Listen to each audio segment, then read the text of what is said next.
Hello everyone. चलिए दोस्तों, अब हम एक और नए टॉपिक की शुरुआत करेंगे। हमारे नए टॉपिक का नाम है सस्टेनेबल ग्रोथ रेट। ओके, हम समझते हैं दोस्तों आखिर सस्टेनेबल ग्रोथ रेट का मतलब क्या है।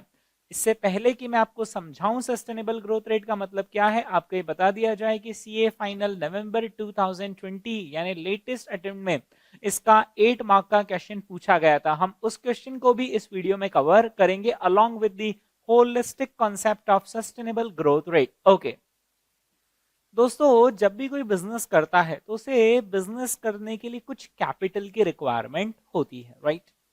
अब इस कैपिटल से वो एसेट्स परचेज करता है, वो वर्किंग कैपिटल में इस पैसे को लगाता है और फिर उससे वो कुछ सेल्स जनरेट करता है। ओके, नाउ लेट अस सी कि एक बिजनेसमैन को एक्सपेंशन करना है, अपने सेल्स को ग्रो करना है, तो अब उसे क्या करना पड़ेगा। अपने प्रोडक्ट की उसे मार्केटिंग करनी पड़ेगी, उसे नई जगह पर ब्रांचेस ओपन करनी पड़ेगी, शायद उसे न्यू प्रोडक्ट लॉन्चिंग्स करनी पड़ेगी, ज्योग्राफिकल एक्सपेंशन करना पड़ेगा। अब दोस्तों, इन सारी चीजों को करने के लिए यानी नई ब्रांचेस खोलनी है, ज्योग्राफिकली एक्सपैंड करना है, नए प्रोडक्ट लगाने हैं, ज्यादा प्रोडक्शन करना है, तो इसके लिए अगेन कैपिटल की रिक्वायरमेंट होती है। तो एक बिजनेसमैन अपनी कैपिटल की अवेलेबिलिटी से बंधा हुआ होता है सेल्स को ग्रो करने में। इसका मतलब ये हुआ सरल शब्दों में कि आपकी कैपिटल जितना परमिट करती है ना, आप उतना ही सेल्स ग्रो कर सकते हो। अगर आपको और ज्यादा सेल्स ग्रो करना है तो फिर आपको अपनी कैपिटल को और ज्यादा एक्सपैंड करना पड़ेगा, शायद और ज्यादा मशीन्स खरीदनी होगी ताकि आप ज्यादा प्रोडक्शन कर पाओ, राइट। तो दोस्तों, सस्टेनेबल ग्रोथ रेट का मतलब होता है with the given constraints of capital, जितनी हमारे पास कैपिटल्स अवेलेबल हैं या जितनी फ्यूचर में हमारे पास होने वाली है, उसके दायरे में रहते हुए, उस कॉन्स्ट्रेंट में रहते हुए आखिर हम कितना growth rate in sales achieve कर सकते हैं, that is called as sustainable growth rate, right. तो दोस्तों, sustainable growth rate is the rate at which company can grow it sales while staying within the constraints of capital availability, right. In case अगर आप अपने sustainable growth rate से ज्यादा rate पर grow करना चाह रहे हो, लेट अस से कि हमने किसी बिजनेस के लिए सस्टेनेबल ग्रोथ रेट कैलकुलेट किया and that comes to 20% is the sustainable growth rate. इस बिजनेस का कहना है no, we want to grow at 30% rate, तो इन्हें इनके सस्टेनेबल ग्रोथ रेट से ज्यादा रेट पर ग्रो करना है। अब अगर आपको ज्यादा रेट पर ग्रो करना है तो फिर आपको अपने कुछ कॉन्स्ट्रेंट्स को रिलैक्स करना पड़ेगा। फॉर एग्जाम्पल, आपको शायद अपने डेट इक्विटी रेशियोज को चेंज करना पड़ेगा, शायद आपको डेट इक्विटी रेशियो बढ़ाना पड़ेगा ताकि आप ज्यादा डेट ले पाए, ज्यादा कैपिटल की अवेलेबिलिटी होगी, तभी तो जाकर आप ज्यादा रेट से ग्रो कर पाएंगे। या फिर आपको अपने रिटेंशन रेशियोज को चेंज करना पड़ेगा, आपको अपने डिविडेंड पे आउट रेशियो को कम और रिटेंशन रेशियो को बढ़ाना पड़ेगा। शायद हो सकता है कि आपको अपने प्रोडक्ट का मार्जिन थोड़ा सा एक्सपैंड करना पड़े ताकि आपकी इनकम और ज्यादा हो और ज्यादा कैपिटल आपके पास अवेलेबल हो to plough back in the business. यानी कि सरल शब्दों में सस्टेनेबल ग्रोथ रेट वह ग्रोथ रेट है जिस रेट से आप ग्रो कर सकते हो while staying within the constraints. जो आपके रेशियोज हैं वो इंटैक्ट रहे तो आप किस रेट से ग्रो कर सकते हो। अगर आपको उस रेट से ज्यादा पर ग्रो करना है तो आपको अपने रेशियोज को रिलैक्स करना पड़ेगा, राइट। दोस्तों, हम देखते हैं आखिर सस्टेनेबल ग्रोथ रेट किस तरीके से कैलकुलेट की जाती है। ओके,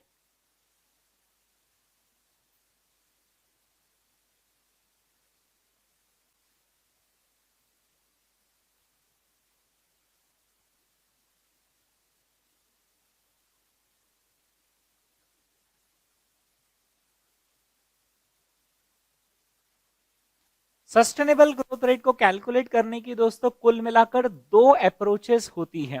उन दोनों ही अप्रोचेस को समझाने के लिए मैं यहां पर आपको एक कॉम्प्रिहेंसिव एग्जांपल लूंगा। उस एग्जाम्पल में जो मैंने आपको समझा दिया बस वही वहां पर क्वेश्चंस में भी एग्जाम में पूछा जाता है। Okay, let us take an example to learn how to calculate sustainable growth rate. Okay, example,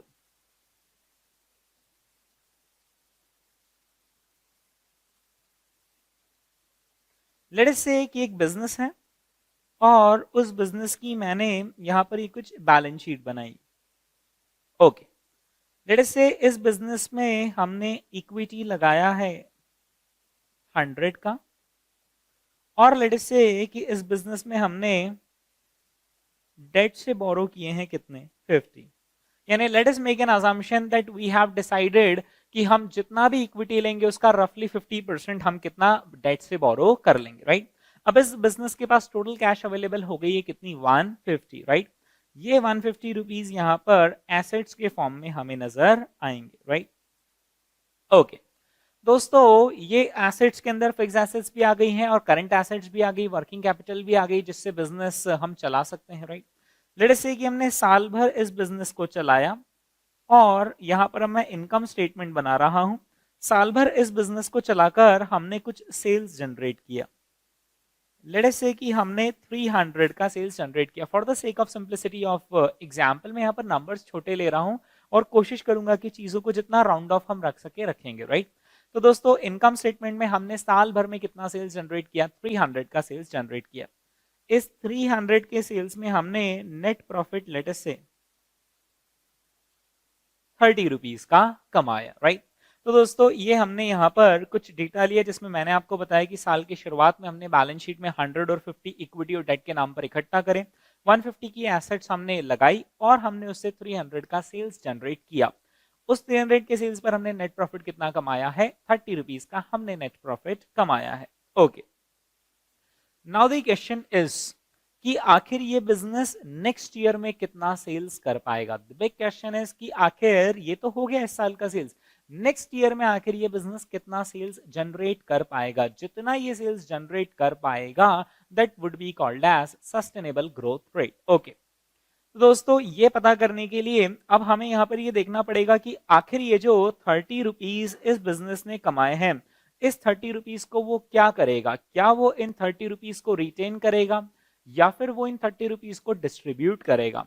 let us make an assumption कि ये 30 रुपीज को डिस्ट्रीब्यूट कर देता है, यानी कुछ भी उसमें से 1 रुपया भी रखता नहीं है। अगर ये बिजनेस कुछ भी रिटेन नहीं करेगा तो ये बिजनेस ग्रो नहीं कर पाएगा, क्योंकि 150 की एसेट्स लगाकर हम कितना सेल्स जनरेट करते हैं, 300 का सेल्स जनरेट करते हैं। अब अगर आप ये 30 रिटेन नहीं करते हो, 30 में से 1 रुपया भी रिटेन नहीं करते हो, तो नेक्स्ट ईयर अगेन आपके पास कितने रुपीज रहेंगे बिजनेस करने के लिए, 150 रुपीज। उससे अगेन आप कितना सेल जनरेट कर पाओगे, 300।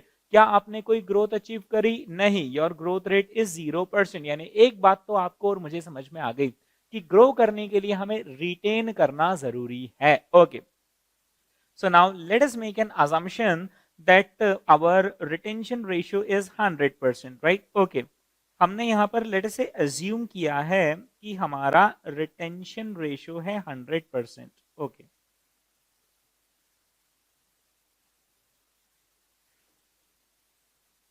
सर अगर 100% के अलावा कुछ और अज्यूम करते हैं तो भी चलता, कोई प्रॉब्लम नहीं। उससे भी एग्जाम्पल जो मैं अभी आपको 100% रिटेंशन रेशियो लेकर समझा रहा हूं, अगर हम कुछ और भी लेंगे रिटेंशन रेशियो तो भी एग्जाम्पल वर्कआउट होगा, राइट। अब दोस्तों, जब ये 100% हमने रिटेंशन रेशियो अज्यूम कर लिया है, तो अब आप जानते हैं कि इस 100% से 30 के 30 पूरे के पूरे हमारे रिटेन्ड अर्निंग्स में आ जाएंगे, रिजर्व्स एंड सरप्लस में आ जाएंगे। वो रिजर्व्स एंड सरप्लस हम कहां पर ऐड करेंगे, इक्विटी अकाउंट में ऐड कर लेंगे हम रिजर्व्स एंड सरप्लस, राइट। और वो reserves and surplus balance sheet को बराबर करने के लिए हमें यहां पर भी दिखाने पड़ेंगे। हो सकता है ये जो रिजर्व्स हो वो कैश के फॉर्म में रिजर्व्स हो, जो हमने प्रॉफिट कमाया हो वो कैश के फॉर्म में कमाया हो, या फिर हो सकता है कि वो हमारी एसेट्स के फॉर्म में हो सकता है हमने इस प्रॉफिट से कुछ एसेट्स खरीद ली हो, या फिर वो पैसा हमने डेटर्स को उधार दे रखा हो तो डेटर्स के फॉर्म में हो सकता है, राइट। इन एनी केस वो यहाँ पर एसेट्स में भी ऐड होगा, राइट। तो दोस्तों, ये जो डेटा था यहाँ पर जो मैंने ब्लू कलर में डेटा लिया है वो है ईयर के बिगिनिंग का डेटा, राइट। वो है ईयर के बिगिनिंग का डेटा, है ना। अब ईयर के एंड में क्या होगा कि हमारे पास इक्विटी कितना हो जाएगा, 130, राइट। और हमारी बैलेंस शीट टोटल कितने की हो जाएगी, 180 यहाँ पर और 180 यहाँ पर, राइट। यहाँ पर ये हो जाएगा at the end of the year, right, at the end of the year. Okay, अब हमें यहाँ पर लॉजिकली देखना है कि अब हम नेक्स्ट ईयर में आखिर कितना सेल जनरेट कर पाएंगे। तो दोस्तों, क्या आप मुझे कैलकुलेट करके बता सकते हैं कि हम नेक्स्ट ईयर में कितना सेल जनरेट कर पाएंगे, यानी हमारी सस्टेनेबल ग्रोथ रेट आखिर कितनी रहेगी, राइट। तो आपके पास दोस्तों 30 सेकंड का समय है। इसे करने के लिए आप इजीली कैलकुलेट करें अपने हिसाब से कि ये जो मैंने आपको एग्जांपल दिया है, इस एग्जांपल में आखिर नेक्स्ट ईयर में अब ये बिजनेस कितना सेल जनरेट कर पाएगा। ओके,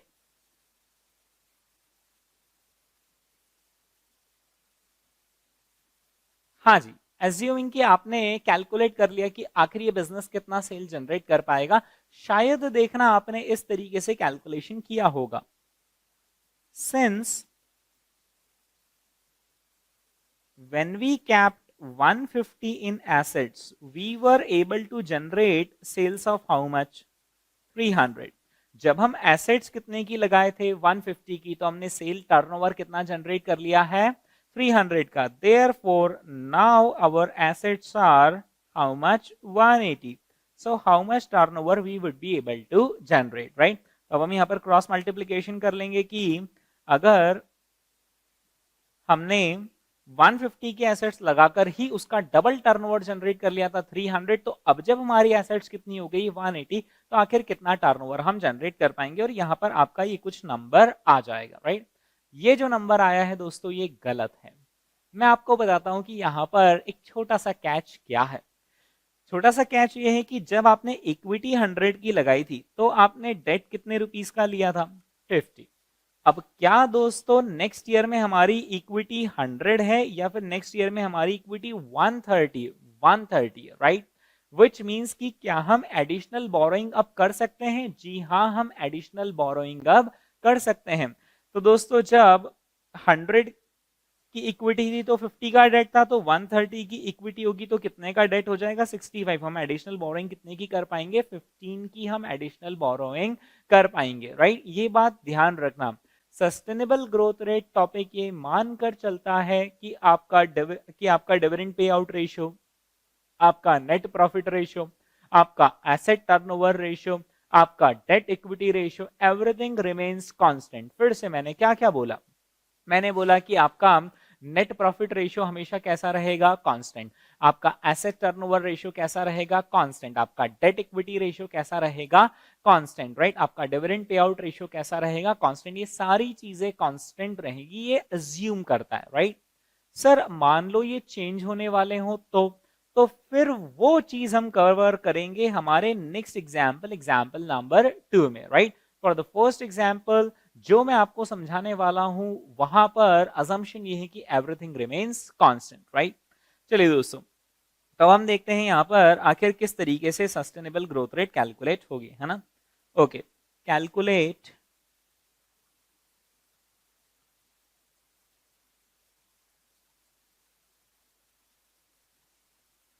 सस्टेनेबल ग्रोथ रेट, है ना। ये जो इनकम स्टेटमेंट बनाया हमने ड्यूरिंग द ईयर का बनाया, ठीक है। Calculate sustainable growth rate for the next year. हमें नेक्स्ट ईयर के लिए सस्टेनेबल ग्रोथ रेट कैलकुलेट करनी है। Now that is pretty easy solution. Okay, तो सबसे पहले हम यहां पर देखेंगे कि आखिर हम कितना एडिशनल डेट रेस कर सकते हैं, right.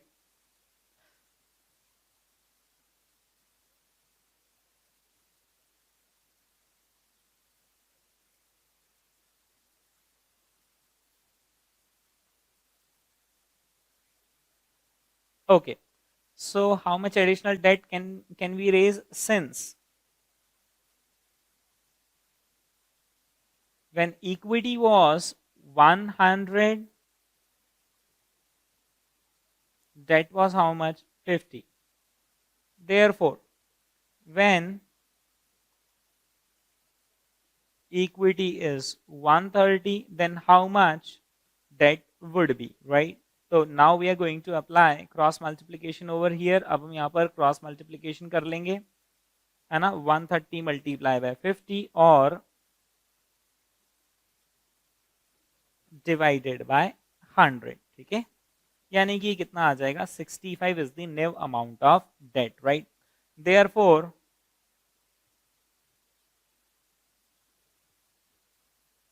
Additional debt is equal to 65 minus 50 is equal to कितना 15, राइट। ओके, अब हम इजीली कैलकुलेट कर सकते हैं कि आखिर हमारी सस्टेनेबल ग्रोथ रेट कितनी रहने वाली है, राइट। सिंपल सी बात है दोस्तों, हम यहाँ पर देखेंगे, अब हम लिख रहे हैं यहाँ पर calculation of sustainable growth rate since assets of how much assets 150 की एसेट्स पर हम कितना टर्नओवर जनरेट कर लेते हैं 300. Since when assets were 150, we were able to generate sales of how much 300, right? Therefore, when now our assets are going to be, how much would our assets be 195, है ना। कैसे निकाल लिया 195, 150 के assets में 30 तो रिटेन्ड अर्निंग्स दे देगा और 15 कौन दे देगा डेट, यानी टोटल अब हमारी नेक्स्ट ईयर के बिगिनिंग में एसेट्स कितनी हो जाएगी 195, है ना। ये 180 तो ईयर के एंड में है, नेक्स्ट ईयर जब हम बिजनेस करेंगे तो हम एडिशनल बोरोइंग कर लेंगे कितने की 15 की, राइट। तो अब हम यहाँ पर बोलेंगे therefore when assets are 150, है ना 195, यहाँ पर लिख भी लेते हैं कैसे 150 plus 30 is coming from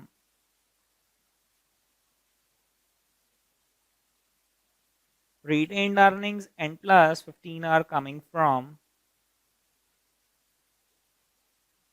additional debt, right। तो अब हमें बताना है कि आखिर यहाँ पर हमारा सेल्स कितना हो जाएगा, राइट। तो दोस्तों सेल्स पता करने के लिए अगेन हम यहाँ पर क्या कर लेंगे क्रॉस मल्टीप्लीकेशन, यानी कि हम क्या करेंगे 195 मल्टीप्लाई बाय 300 डिवाइडेड बाय 150, है ना। थोड़ा सा कैलकुलेटर को जोड़ दे में 195 into 300 divided by 150, it gives you कितना 390, राइट। 390 हो जाएगा हमारा नेक्स्ट ईयर सेल्स, राइट। तो अब हम यहाँ पर कैलकुलेट कर सकते हैं देयरफॉर सस्टेनेबल ग्रोथ रेट, यानी कि ग्रोथ कितनी हो गई भाई 390, जो पहले सेल्स 300 का था वो अब कितने का हो गया 390, यानी कि there is an increase in sales by how much 90 rupees on the base of 300, right. तो ये कितना आ जाता है यहाँ पर इंटू 100 आप चाहें तो कर सकते हैं। तो ये आता है दोस्तों सस्टेनेबल ग्रोथ रेट कितना आता है 30%। ये मैंने आपको बिल्कुल बेसिक तरीका बताया सस्टेनेबल ग्रोथ रेट कैलकुलेट करने का। भाई सिंपल सी बात है कि इतना पैसा लगाकर इतना सेल जनरेट किया था अगर पिछले साल, तो इस साल अगर इतना पैसा अवेलेबल है तो हम कितना सेल जनरेट करेंगे, राइट। ये हमने देखा सस्टेनेबल ग्रोथ रेट को कैलकुलेट करने का एकदम लॉजिकल तरीका, है ना। ओके, तो यहाँ पर आप ऐसा मार्क भी कर लीजिए कि ये जो हमने सोल्यूशन अभी यहाँ पर किया है वो हमने लॉजिकल वे से किया है, ठीक है। ओके, लेकिन एग्जाम में दोस्तों ऐसे लॉजिकल तरीकों की कोई जगह नहीं होती है, राइट।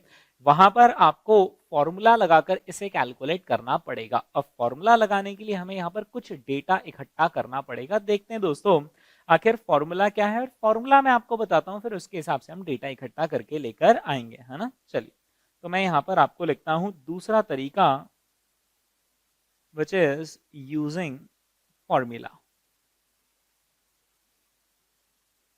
ओके, फॉर्मूला होता है sustainable growth rate is equal to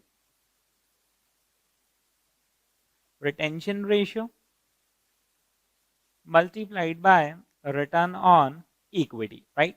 यहां पर हम रिटेंशन रेशियो को बी से भी डिनोट कर सकते हैं ना। एफएम में रिटेंशन रेशियो को कैसे डिनोट किया जाता है बी से, राइट। तो सरल शब्दों में फॉर्मूला क्या हो गया R R into R O. मैं ये अज्यूम करके चल रहा हूं कि आपने ये वाला फॉर्मूला पढ़ा होगा, growth rate is equal to R R into R O. ये एग्जैक्ट वही फॉर्मूला है। मैं जब मेन बैच पढ़ाता हूं तो मैं growth rate is equal to R R into R O के फॉर्मूले का डेरिवेशन भी करवाता हूं। अभी के लिए हम सिर्फ इस फॉर्मूले को ऊपर ऊपर समझ लेते हैं। भाई ग्रोथ क्यों होगी ये हमने पहले ही देखा था। अगर आप कोई रिटेन नहीं करोगे, if your retention ratio is 0%, then your growth rate would be 0%। अब आप जितना ज्यादा रिटेन करोगे उतना ज्यादा आप ग्रो करोगे, राइट। तो इसलिए retention ratio is one of the ingredients of sustainable growth rate formula. दूसरी चीज, जो आप रिटेन करोगे उस पर जितना रिटर्न कमाओगे ना वही आपकी ग्रोथ होगी। जो आप रिटेन करोगे उस पर आप जितना रिटर्न कमाओगे बस अल्टीमेटली वही आपकी ग्रोथ होगी, ठीक है। तो अगर मैं इस फॉर्मूला को अप्लाई करूं तो दोस्तों देखना यहां पर हमें सेम आंसर मिलेगा, है ना। आर आर का मतलब होता है retention ratio. Okay, retention ratio हमारे केस में कितना था 100% था, तो मैं उसको यहाँ पर लिख रहा हूँ 1.00। मैं चाहूँ तो 100% भी लिख सकता हूँ, 100% को कैसे लिखते हैं 1, राइट। मल्टीप्लाई बाय क्या करना है, return on equity. Now the question is how to calculate return on equity. Okay, तो रिटर्न ऑन इक्विटी को कैलकुलेट करने का फॉर्मूला आपको आता होगा। रिटर्न ऑन इक्विटी को कैलकुलेट करने का फॉर्मूला होता है EAES upon equity shareholders fund, EAES upon equity shareholders fund, right. ये होता है फॉर्मूला टू कैलकुलेट ROE, ठीक है। हम इस फॉर्मूला में डेटा फिट करेंगे। एक काम करते हैं, हम यहाँ पर स्टार मार्क कर लेते हैं और स्टार मार्क करके हम यहाँ पर कैलकुलेशन शो कर देते हैं ROE का, right. ROE is equal to EAES upon equity shareholders fund, right. Okay, तो यहाँ पर EAES देखते हैं दोस्तों, आखिर हमारा EAES कितना था। तो यहाँ पर जो हमारा नेट प्रॉफिट है वही फाइनली हमारा EAES है, क्योंकि नेट प्रॉफिट निकालने से पहले सारी चीजें जो माइनस होनी रहती वो हो जाती। और अभी ये नेट प्रॉफिट पूरा का पूरा किसको बिलोंग किया, earnings available to equity shareholders. So our EAES is 30 और डिवाइड हमें इससे किससे करना है, equity shareholders fund. Now my question to you is कि हम इक्विटी शेयर होल्डर फंड आखिर कितना लेंगे। क्या हम इक्विटी शेयर होल्डर फंड 100 लें या फिर हम इक्विटी शेयर होल्डर फंड 130 लें। ओके, आराम से सोचे समझें और फिर दोस्तों जवाब दें कि क्या इक्विटी शेयर होल्डर फंड 100 से डिवाइड करेंगे या फिर इक्विटी शेयर होल्डर फंड 130 से डिवाइड करेंगे। ओके, सोचें। तो दोस्तों इसका सही जवाब है कि हम 100 से भी डिवाइड कर सकते हैं और हम 130 से भी डिवाइड कर सकते हैं। दोनों तरीके करेक्ट हैं। दोनों में से किसी भी तरीके से final answer sustainable growth rate का आ जाएगा। वैसे आपको पता है कि सस्टेनेबल ग्रोथ रेट का फाइनल आंसर कितना आना चाहिए, 30%। तो मैं आपको एक बार 100 से डिवाइड करके समझाऊंगा और एक बार 130 से डिवाइड करके समझाऊंगा। अगर आप 100 से डिवाइड करने की इच्छा रखते हो तो फॉर्मूला सस्टेनेबल ग्रोथ रेट का अलग है, और अगर आप 130 से डिवाइड करने की इच्छा रखते हो तो फॉर्मूला सस्टेनेबल ग्रोथ रेट का अलग है। मैं फिर से रिपीट कर रहा हूं, 100 वाला भी एक सस्टेनेबल ग्रोथ रेट का फॉर्मूले का वर्जन अवेलेबल है और 130 का भी। 100 का मतलब होता है equity share holder fund eight the beginning of the year और 130 का मतलब होता है equity share holder fund at the end of the year. दोनों में से जैसा आपने ROE कैलकुलेट किया है वैसा फॉर्मूला हमें लगाना पड़ता है to calculate sustainable growth rate. Okay, तो दोस्तों अभी वाला ये वाला जो फॉर्मूले का वर्जन है, ये वाला जो फॉर्मूले का वर्जन है ना, ये वाला फॉर्मूला तभी काम करता है जब आपने ये रिटर्न ऑन इक्विटी कैलकुलेट करते वक्त इक्विटी शेयर होल्डर फंड कहां का यूज किया हो, बिगिनिंग ऑफ द पीरियड का आपने यूज किया हो। इन केस अगर आप एंड का यूज करना चाहते हो तो फिर ये वाला फॉर्मूला एप्लीकेबल नहीं है, फिर उसके लिए एक और दूसरा फॉर्मूला है। तो अभी के लिए क्योंकि मुझे ये वाला फॉर्मूला अप्लाई करना है तो मैं यहाँ पर इक्विटी शेयर होल्डर फंड कौन सा वाला लूंगा, eight the beginning of the period का, ठीक है। ओके, तो दोस्तों यहाँ पर ध्यान रहे कि यहाँ पर यूज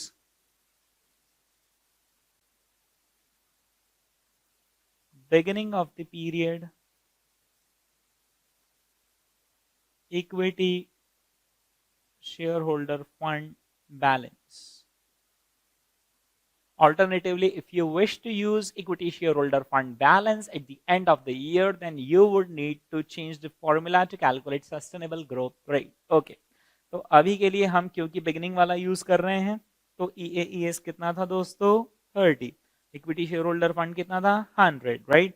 यानी कि ROE कितना आ जाता है, 30%, राइट। 30% को हम यहाँ पर कैसे लिख देते हैं, 0.30।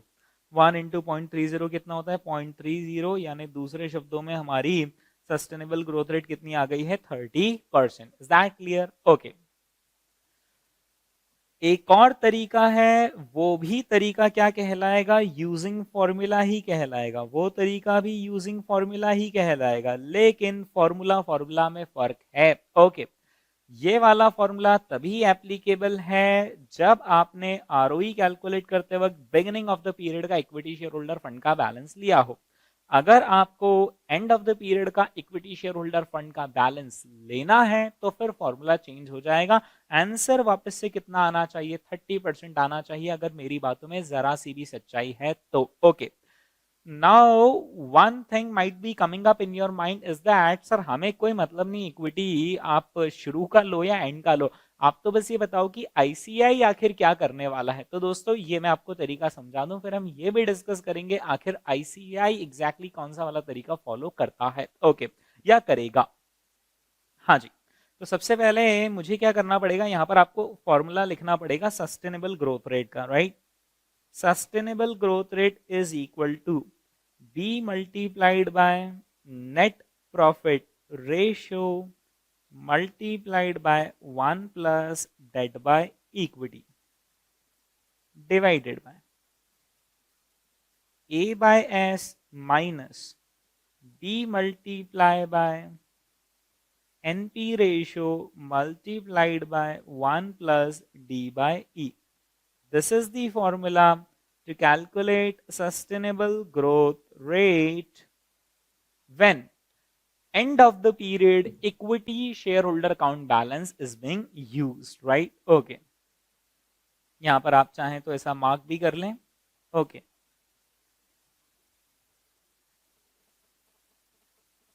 This formula is used when end of the period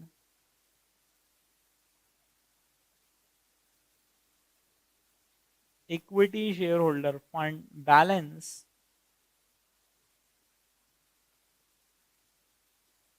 is used.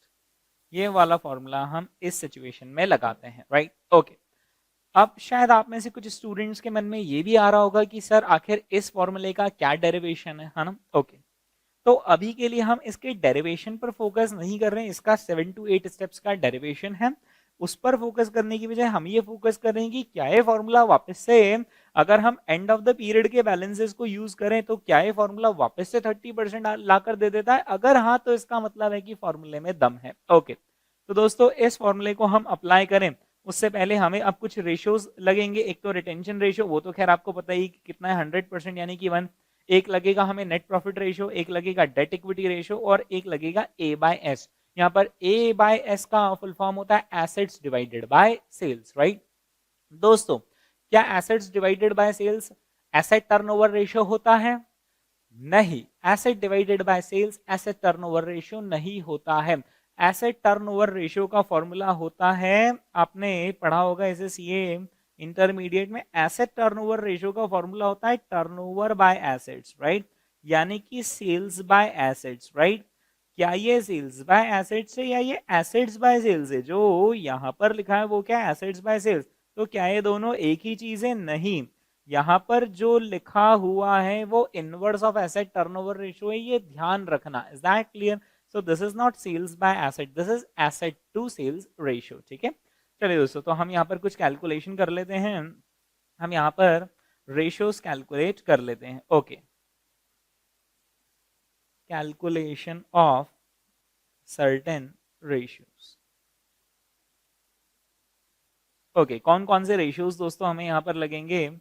एक तो हमें लगेगा रिटेंशन रेशियो, तो रिटेंशन रेशियो कितना है? 100% है, दैट इज 1। फिर क्या लगेगा हमें? Net profit ratio. Net profit ratio का फॉर्मूला बच्चा बच्चा जानता होगा, नेट प्रॉफिट रेशियो का फॉर्मूला होता है net profit divided by sales, है ना। हमारे एग्जाम्पल में नेट प्रॉफिट कितना था? 30, सेल्स कितना था? 300, यानी कि रेशियो कितना आएगा? 10%, ठीक है। फिर इसके बाद हमें क्या चाहिए? Date equity ratio, right. Date equity ratio का दोस्तों फॉर्मूला होता है डेट अपॉन इक्विटी, राइट। हाँ जी, यहां पर हमारे केस में डेट कितना है? 50, और इक्विटी कितना लेंगे? 100 की जगह कितना लेंगे? 130। अगर आपको 100 ही लेना था तो फिर आपको फर्स्ट फॉर्मूला पर जाना रहेगा, बट क्योंकि हम यहाँ पर एंड ऑफ द पीरियड का इक्विटी बैलेंस यूज करेंगे तो हमें यहाँ पर कितना लेना है? 130। Is that clear? ओके। तो दोस्तों 50 डिवाइडेड बाय 130 कितना आता है वो हम देख लेते हैं। 50 डिवाइडेड बाय 130 0.384615, ठीक है। इसको थोड़ा ज्यादा डेसिमल प्लेसेस तक लिखते हैं ताकि हमारी चीज एक्यूरेटली टैली हो। 0.384615, ओके। ये हमने यहाँ पर लिखा डेट इक्विटी रेशियो। ठीक है, आपके मन में एक सवाल और आ सकता है, वो ये है कि सर फिर डेट को भी तो आप 65 लिखो।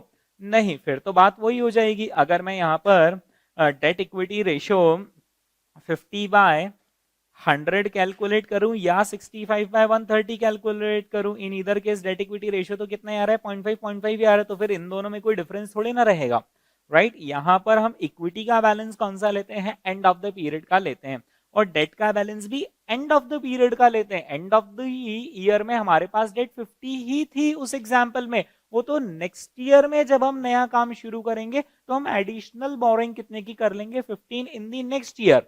तो मैं यहां पर क्या बोल रहा हूं कि हम at the end of the year के बैलेंसेस कैलकुलेट करेंगे। At the end of the year तो हमारा इक्विटी का बैलेंस तो बढ़कर 130 हो ही गया था, लेकिन डेट हमारा कितना ही रहा था, 50 ही रहा था, तो हमारी टोटल एसेट्स कितने की हुई है, 180 की हुई है, राइट। हाँ जी, आते हैं यहाँ पर, तो ये करेक्ट है। यहाँ पर ध्यान रखना, इक्विटी का बैलेंस कौन सा लेंगे, एंड ऑफ द ईयर, और डेट भी कौन सा लेंगे, एंड ऑफ द ईयर, और एंड ऑफ द ईयर पर डेट हमारी 50 ही थी, एडिशनल बोरिंग 15 की नेक्स्ट ईयर में जाकर होगी, राइट। चलिए, डेट इक्विटी रेशियो निकाल लिया। इसके बाद एक और कौन सा हमें चाहिए, एसेट बाय सेल्स चाहिए। ठीक है, तो assets to sales ratio, assets to sales ratio का फॉर्मूला होता है एसेट्स डिवाइडेड बाय सेल्स। हाँ जी, एसेट्स कितने की लेंगे, now my question two is की एसेट्स कितनी ले, 150 या फिर 180। ये ध्यान रखना, जो फॉर्मूला अभी हम लगाने जा रहे हैं उसमें हमेशा एंड ऑफ द ईयर का बैलेंस यूज होता है ना, एसेट्स कितनी ली जाएगी, 180 ली जाएगी। ठीक है, तो एसेट्स आ जाएगी यहाँ पर 180, ओके, और सेल्स कितना आ जाएगा 300, यानी कितना हो जाता है 0.60। ठीक है, अब हम दोस्तों इस पर्टिकुलर फॉर्मूला को अप्लाई करने के लिए तैयार है। चलिए, तो ये जो हमने कैलकुलेशन ऑफ रेशियोज किया है उसको एक बॉक्स के अंदर रख लेते हैं, और अब हम यहाँ पर इस फॉर्मूले को अप्लाई करते हैं। चलिए, हाँ जी, तो सबसे पहले हम क्या लिखेंगे यहाँ पर, बी, रिटेंशन रेशियो। हमारा रिटेंशन रेशियो कितना था, 100%, तो 100% को हम क्या लिखते हैं, 1.00 मल्टीप्लाई बाय, मल्टीप्लाई किससे करना है, नेट प्रॉफिट रेशियो से। नेट प्रॉफिट रेशियो कितना है दोस्तों, 10%। ठीक है, फिर इसके बाद किससे मल्टीप्लाई करेंगे, 1 plus debt by equity, right. 1 plus debt by equity, एक काम करते हैं 1 प्लस 50/130 ले लेते हैं, ताकि कैलकुलेटर में हमारी एक्यूरेसी और बढ़ जाएगी। ठीक है, अब इसके बाद आएगा a bye S, A by S है 180/300 भी लिख सकते हैं, और 0.60 भी डायरेक्टली हम लिख सकते हैं। ठीक है, माइनस ब्रैकेट ओपन b, यानी कि रिटेंशन रेशियो कितना 1.00, multiply by net profit ratio कितना है 10%, और multiply by 1 plus debt by equity है ना, यहाँ पर भी ये ब्रैकेट है, ये ब्रैकेट है यहाँ पर भी, है ना, okay.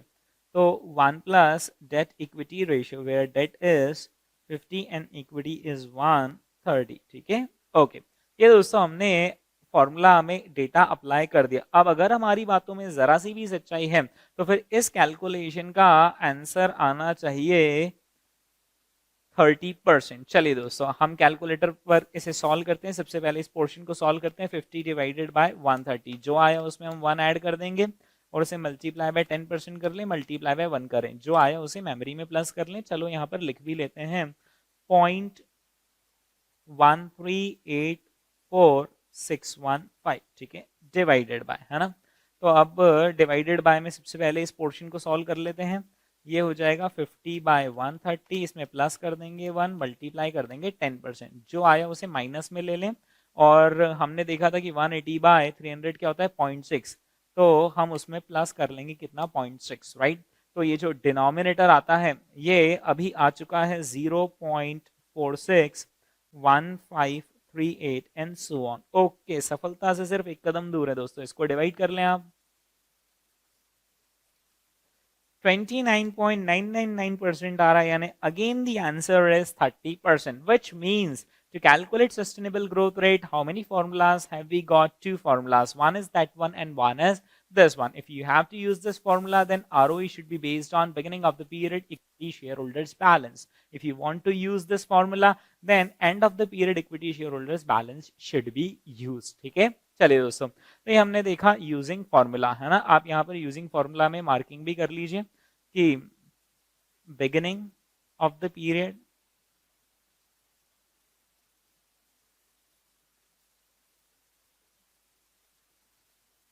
Balance sheet is used to calculate data, और यहां पर end of the period balance sheet is used to calculate data, right? तो ये हमने यहां पर देखे सस्टेनेबल ग्रोथ रेट को कैलकुलेट करने के दो फॉर्मूले, है ना, और दोनों ही फॉर्मूलाज करेक्ट हैं। नाउ द क्वेश्चन इज कि सर आईसीएआई इन दोनों में से आखिर कौन सा वाला फॉर्मूला यूज करेगा, क्या ये फॉर्मूला यूज करेगा या फिर ये वाला फॉर्मूला यूज करेगा? तो दोस्तों इसका जवाब क्या है? जवाब ये है कि अगर आप वैल्यूएशन चैप्टर पढ़ रहे हो, सिक्योरिटी वैल्यूएशन, कॉर्पोरेट वैल्यूएशन, जहां पर कि आपको नेक्स्ट 5 इयर्स के लेटेस्ट से इनकम स्टेटमेंट बनाने, फ्री कैश फ्लोज निकालने हैं, और वहां अगर आपको ग्रोथ रेट की जरूरत है तो वहां पर आईसीआई यही वाला फॉर्मूला यूज करता है बाय डिफॉल्ट, राइट? ओके। लेकिन अगर एग्जाम में सस्टेनेबल ग्रोथ रेट कैलकुलेट करने का प्योर क्वेश्चन आ जाए, यानी क्वेश्चन प्योर आपसे सिर्फ एक ही कैलकुलेशन मांग रहा है, क्या? कैलकुलेट सस्टेनेबल ग्रोथ रेट, और वो कैलकुलेट करवाते वक्त क्वेश्चन कुछ ऐसा डेटा दे दे जिसमें डेट इक्विटी रेशियोज यूज कर ले, एसेट टर्नओवर रेशियो या उसका inverse asset to sales ratio, ऐसी चीजें अगर क्वेश्चन यूज कर ले तो फिर आईसीएआई इस वाले फॉर्मूले को यूज करता है। सर इस बात का क्या प्रूफ है? चलिए दोस्तों हम देख लेते हैं आखिर इस बात का क्या प्रूफ है। तो हम यहाँ पर देख रहे हैं कि आखिर ये मैंने यहाँ पर कंपाइलर ओपन किया है। ओके, तो ये है दोस्तों इंस्टीट्यूट के suggested answers from May 1996 to November 2010। इसमें मैं सर्च करूंगा उस पर्टिकुलर क्वेश्चन को, और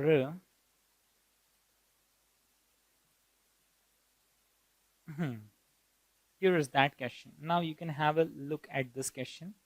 यहाँ पर क्वेश्चन ने हमसे ये बी पॉइंट है इसका 6 मार्क्स का पूछा गया था नवंबर 2001 में, and here what is its sustainable growth rate for the next year, what is its sustainable growth rate? So it was a pure question of calculating sustainable growth rate. अब दोस्तों जब प्योर क्वेश्चन आ जाए sustainable growth rate को calculate करने का, तो देखना institute आखिर उसे कैसे सॉल्व करता है। ये यहाँ पर ये दे, यहाँ पर अब आपको वही वाला फॉर्मूला नजर आ रहा है जो मैंने लिखवाया था, B multiply by net profit ratio multiply by 1 plus debt by equity debt by sales minus the whole thing that is written above, right? और इस तरीके से इंस्टीट्यूट ने इसमें retention ratio, net profit ratios calculate करे हैं और इसे सॉल्व किया है, राइट? ओके। इसके बाद एक और सस्टेनेबल ग्रोथ रेट का खतरनाक फॉर्मूला होता है जो कि भी मैं अभी आपको समझाने वाला हूं, लेकिन अभी मैं बस आपको ये बताना चाहता था कि इंस्टीट्यूट जब pure question sustainable growth rate का पूछता है तो फिर वो ये वाला फॉर्मूला नहीं यूज करता है, उसकी बजाय वो ये वाला फॉर्मूला यूज करता है, खास करके उन सिचुएशन जब उन्होंने डेट इक्विटी रेशियोज का जिक्र किया हो, नेट प्रॉफिट रेशियोज का जिक्र किया हो।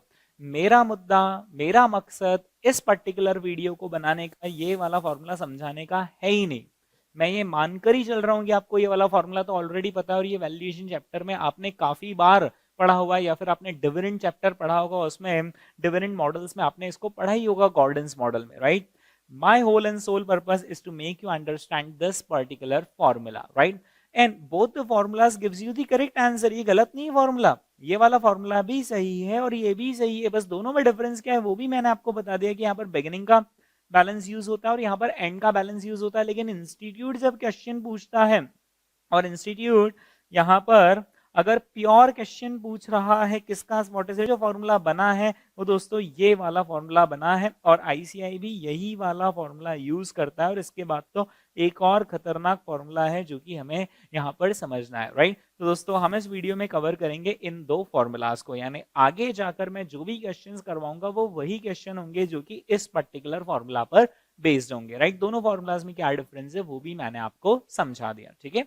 इन दोनों फॉर्मूलाज में क्या डिफरेंस है वो मैंने आपको समझा दिया। अब जो मैं क्वेश्चन लूंगा वो प्योर सस्टेनेबल ग्रोथ रेट वाले क्वेश्चन लूंगा। अगर वैसे क्वेश्चन एग्जाम में आते हैं then you have to apply this particular formula, ठीक है? ओके, ये दोस्तों हमने यहाँ पर देखा कि किस तरीके से सस्टेनेबल ग्रोथ रेट कैलकुलेट होती है ना? अब जैसा कि मेरा वादा रहा था कि मैं यहाँ पर आपको दो एग्जाम्पल्स कवर करवाऊंगा, जिसमें से ये जो फर्स्ट एग्जाम्पल है हमने कवर करा, और फर्स्ट एग्जाम्पल यह मानते हुए कवर करा कि हमारे डेट इक्विटी रेशियोज, हमारे net profit ratios, everything is going to remain same. यानी यहाँ पर नई इक्विटी हम नहीं लेकर आएंगे, बस जो रिटेन्ड अर्निंग से पैसा आएगा वही यहाँ पर आएगा, राइट। लेकिन इन केस अगर कोई बिजनेस न्यू इक्विटी से भी पैसा रेस करता है, अपने रिटेंशन रेशियोज, अपने डिविडेंड पे आउट रेशियोज को चेंज करता है, तो फिर उस केस में क्या होगा, उस केस में न ये फॉर्मूला एप्लीकेबल है, न ये फॉर्मूला एप्लीकेबल है। उस केस में अगेन एक और नया फॉर्मूला है जो कि एप्लीकेबल है। वो क्या फॉर्मूला है दोस्तों, वो मैं यहाँ पर आपको अब समझाने जा रहा हूँ, राइट। ओके, तो उसके लिए दोस्तों हमें यहाँ पर एक एग्जाम्पल लेना पड़ेगा। Example number 2।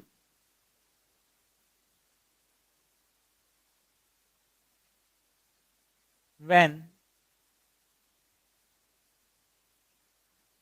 new equity is also raised and dividend payouts are changed, यानी हमारा डिविडेंड का पे आउट रेशियो सेम नहीं है, राइट। इसके पहले वाला जो एग्जांपल था वहां पर आप लिख सकते हैं when no new equity is raise, हमने कोई नया इक्विटी रेज नहीं करा, बस जो रिटेन करा सो करा, and dividend pay out ratio is constant.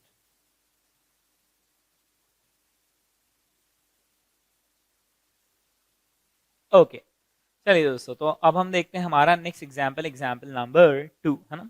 Example number 2 में मैं अगेन सेम चीजें लेने वाला हूँ। लेट अस से कि मैं यहाँ पर एक बैलेंस शीट लेता हूँ, है ना, और ये मैं यहाँ पर जाकर एक इनकम स्टेटमेंट भी ले लूंगा। यहाँ पर लेंगे बैलेंस शीट और यहाँ पर लेंगे हम इनकम स्टेटमेंट, है ना। तो बैलेंस शीट में मैं क्या करने वाला हूँ, यहाँ पर इक्विटी लेंगे हम। लेट अस अज्यूम कि पीरियड के बिगनिंग में इक्विटी है 100 और पीरियड के बिगनिंग में हमने डेट लिया था कितना, 50। ऐसे करके हमने एसेट्स कितने की क्रिएट करी, 150, ठीक है। और 150 की एसेट्स क्रिएट करके हमने टर्नओवर जनरेट किया कितने का, 300। 300 के टर्नओवर पर हमने नेट प्रॉफिट कमाया कितना, 30, right. Okay, again I am taking the same assumption कि हम यहाँ पर I am taking the same assumption कि हम यहाँ पर 100% रिटेन करेंगे। अगर मैं रिटेंशन रेशियो चेंज करता हूँ तो भी क्वेश्चंस हो जाते हैं, उसमें भी कोई प्रॉब्लम नहीं, but for the sake of simplicity I am assuming 100% retention ratio.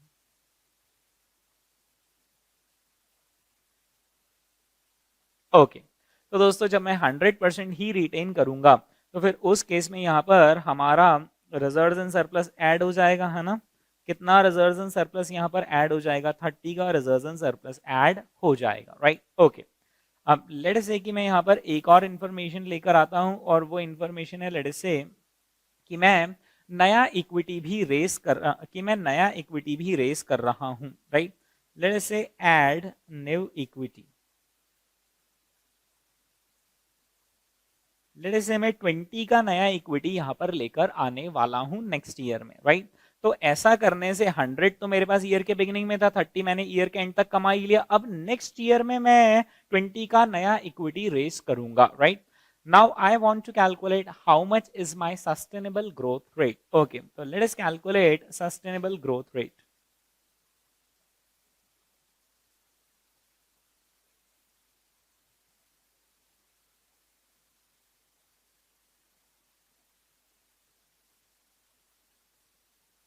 अब दोस्तों इस केस में अगर अब आपको सस्टेनेबल ग्रोथ रेट कैलकुलेट करनी है तो फिर आपको एक खतरनाक फॉर्मूला यहाँ पर अप्लाई करना रहेगा। वो फॉर्मूला क्या है वो मैं यहाँ पर आपको अप्लाई करवा रहा हूँ। इसी आंसर को मैं फाइनली आपको लॉजिकली भी कैलकुलेट करवा दूंगा। जो आंसर फॉर्मूला से आता है वही आंसर लॉजिकली भी आ जाता है, लेकिन आईसीआई आपसे प्रेजेंटेशन में लॉजिक वाला प्रेजेंटेशन नहीं मांग रहा है, वो आपसे यहाँ पर फॉर्मूले वाला प्रेजेंटेशन मांग रहा है। तो मैं सबसे पहले आपको यहाँ पर फॉर्मूला ही लिखवा देता हूँ कि आखिर क्या है वो formula to calculate sustainable growth rate. Okay, sustainable growth rate is equal to EQ0 plus new equity minus dividend multiplied by 1 plus debt equity ratio multiplied by S by A divided by 1 minus NP by S multiplied by 1 plus debt by equity multiplied by s by a। और formula भी खत्म नहीं हुआ है, इसको मैं थोड़ा सा इधर मूव कर देता हूं। Multiplied by 1 bye s0 minus 1। This is the formula to calculate sustainable growth rate when new equity is raised। जब हम नया इक्विटी रेज करते हैं तो फिर ये होता है दोस्तों formula to calculate sustainable growth rate. अब यहां पर मैं आपको एक एक कैरेक्टर से पहचान करवाता हूं।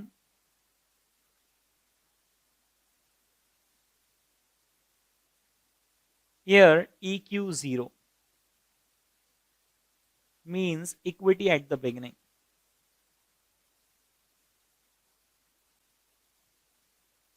अब यहां पर don't get confuse, equity eight the beginning का आखिर मीनिंग क्या होगा वो मैं आपको समझा देता हूं। यहां पर EQ एट द बिगिनिंग 100 नहीं होगा, यहां पर EQ एट द बिगिनिंग कितना होगा 130, क्योंकि जिस साल के लिए आप ग्रोथ रेट कैलकुलेट करना चाह रहे हो उसके बिगिनिंग का इक्विटी बैलेंस हम यहां पर लिखते हैं। Is that clear? ओके। फिर उसके बाद नया इक्विटी हम कितना रेज करने वाले हैं 20 माइनस डिविडेंड हम कितना पे करने वाले हैं। अगर मान लो मैं यहाँ पर बोलता है कि हम नेक्स्ट ईयर 5 का डिविडेंड पे करने वाले तो 5 यहाँ पर माइनस हो जाता। Is that clear? ओके। जो पिछला डिविडेंड हम दे चुके हैं, लेटर से हम यहाँ पर 5 डिविडेंड दे चुके होते और ये 25 आता और ये 25 आता तो ये 5 का डिविडेंड नहीं पूछा जा रहा, जो डिविडेंड पे कर दिया वो नहीं, जो डिविडेंड हम पे करने वाले हैं वो यहाँ पर माइनस किया जाता है। Right, 1 plus debt equity ratio. दोस्तों यहाँ पर डेट इक्विटी रेशियो वही ईयर के एंड का डेट इक्विटी रेशियो आएगा। तो ईयर के एंड में इक्विटी था 130 और डेट था कितना 50। राइट, और एस बाय ए जिसमें की जगह आ जाएगा 300 और ए की जगह पर आ जाएगा, यहाँ पर हम इसे अपडेट कर देते हैं ए की जगह पर, क्योंकि 30 और ऐड हो जाएगा तो यहाँ पर total of the balance sheet would be 180 और यहाँ पर भी total of the balance sheet would be 180 because this 20 rupees will be raised at the beginning of next year।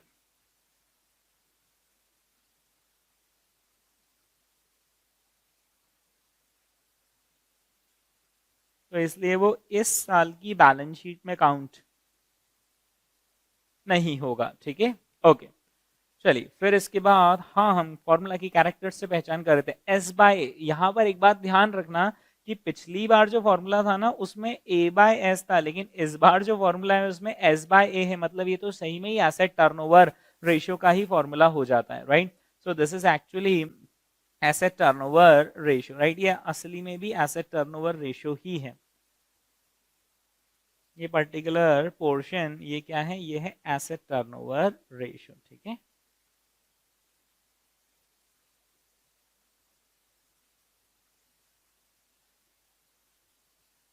Okay. फिर उसके बाद divided by 1 minus net profit by sales 1 plus D by and S by A multiplied by okay 1 bye S0। यहाँ पर S0 का meaning क्या होता है वो लिखते हैं। S0 means last year sales, means last year sales. तो जिस साल की ग्रोथ रेट कैलकुलेट कर रहे हैं उससे पिछले साल का सेल्स, तो हमारे केस में वो पिछले साल का सेल्स कितना है 300। आप इस फॉर्मूला को लगाएंगे तो आपको सस्टेनेबल ग्रोथ रेट मिल जाएगी, है ना। अभी मैं सिर्फ आपको इस फॉर्मूला को अप्लाई करवा रहा हूं, फिर उसके बाद मैं आपको लॉजिकली भी वही सस्टेनेबल ग्रोथ रेट कैलकुलेट करके बताऊंगा। ठीक है, ओके। हाँ जी, तो अब आप मुझे यहाँ पर डेटा एक एक करके फिट करवाते जाइए। बताइए मुझे दोस्तों कि आखिर EQ0 की जगह पर हम कितना लिखेंगे। तो इक्विटी का बैलेंस एट द बिगिनिंग, यहाँ पर इक्विटी का balance eight the beginning of the period हो जाएगा कितना 130। ठीक है, ये हो जाएगा 130। ओके, प्लस नेव इक्विटी हम कितना रेज करने वाले 20। डिविडेंड क्या हम कुछ देने वाले नहीं, 0।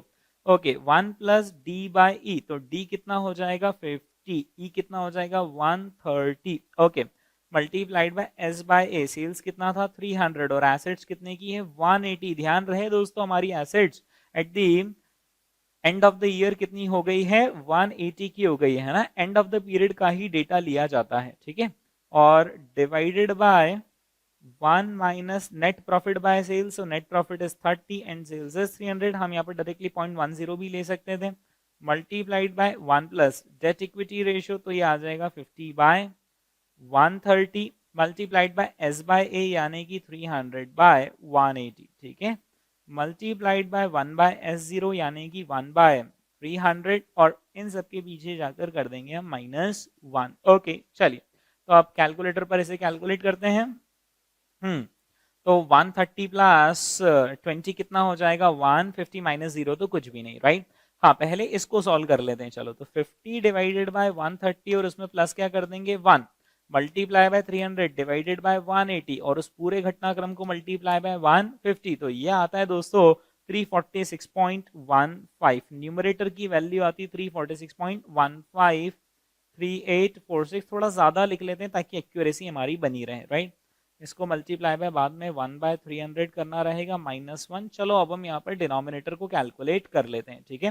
डिनोमिनेटर में पहले हम 50 बाय 130 कर लेते हैं और 50 बाय 130 में प्लस क्या कर लेंगे 1, मल्टीप्लाई बाय 300 डिवाइडेड बाय 180 और इसको मल्टीप्लाई बाय 30 डिवाइडेड बाय 300, और ये जो पूरा आया इसको माइनस में ले लो और इसमें प्लस कर लो 1, तो अल्टीमेटली आ जाएगा 0.76923, राइट। मैं इसको डिवाइड इक्वल टू कर देता हूं ताकि ये 1.2999 आ जाए और मल्टीप्लाई बाय 346.153846 करते हैं और इसको मल्टीप्लाई बाय 1/300 कर लेते हैं, -1 करते हैं, तो दोस्तों आपके कैलकुलेटर में आ रहा होगा आंसर मेरी तरफ 49.999% आ रहा होगा, मतलब 0.4999 आ रहा होगा, यानी कि वो 0.50 हो गया, यानी कि हमारी growth rate in sales, sustainable growth rate in sales दोस्तों कितनी हो जाती है, 50% हो जाती है, राइट।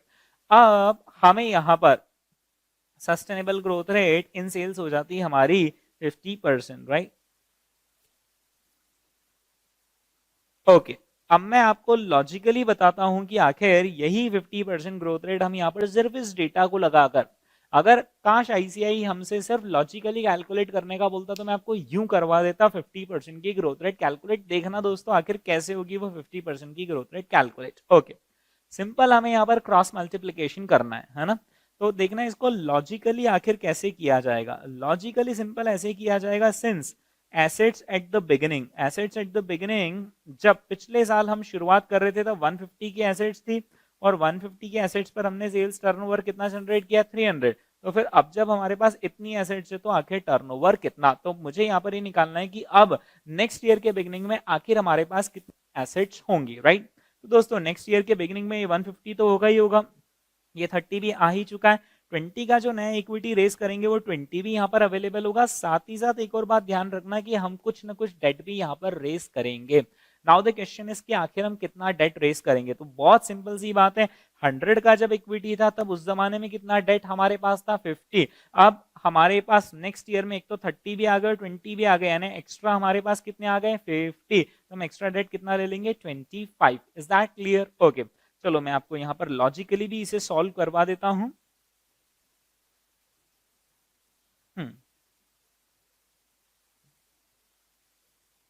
है ना, लॉजिकली इसको मार्क कर रहे हैं, यहाँ पर हम यूजिंग फॉर्मूला, इसके पहले जो हमने करा था कैलकुलेशन वो कैसा कर लिया था, यूजिंग फॉर्मूला।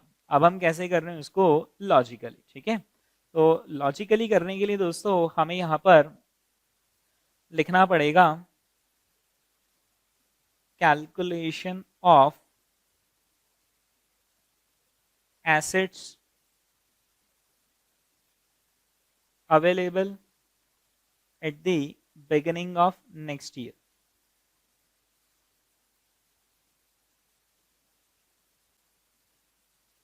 हाँ जी, तो हमारे पास assets at the beginning of previous year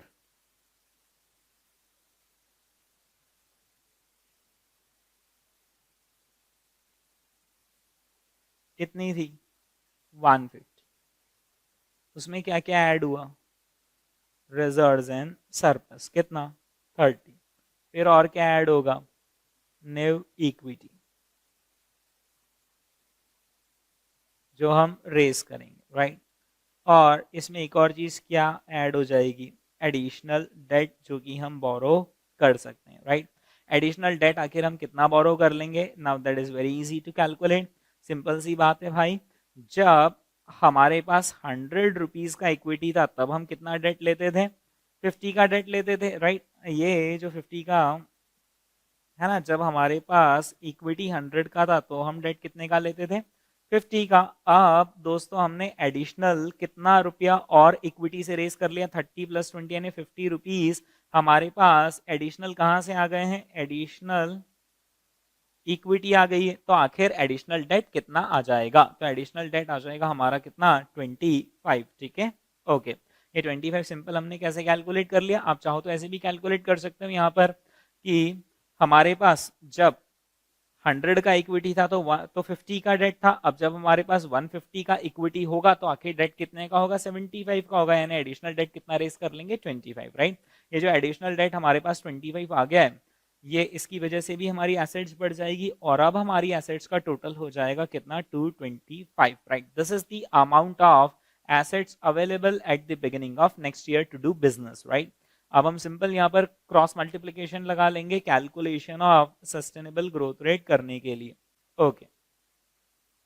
क्या लगा लेंगे दोस्तों? सिंपल सा cross multiplication, since assets last year were 150 and we generated sales turnover of how much? 300 using those assets, and now our assets balance is, है ना, assets then were कितना and assets now are how much? कितना?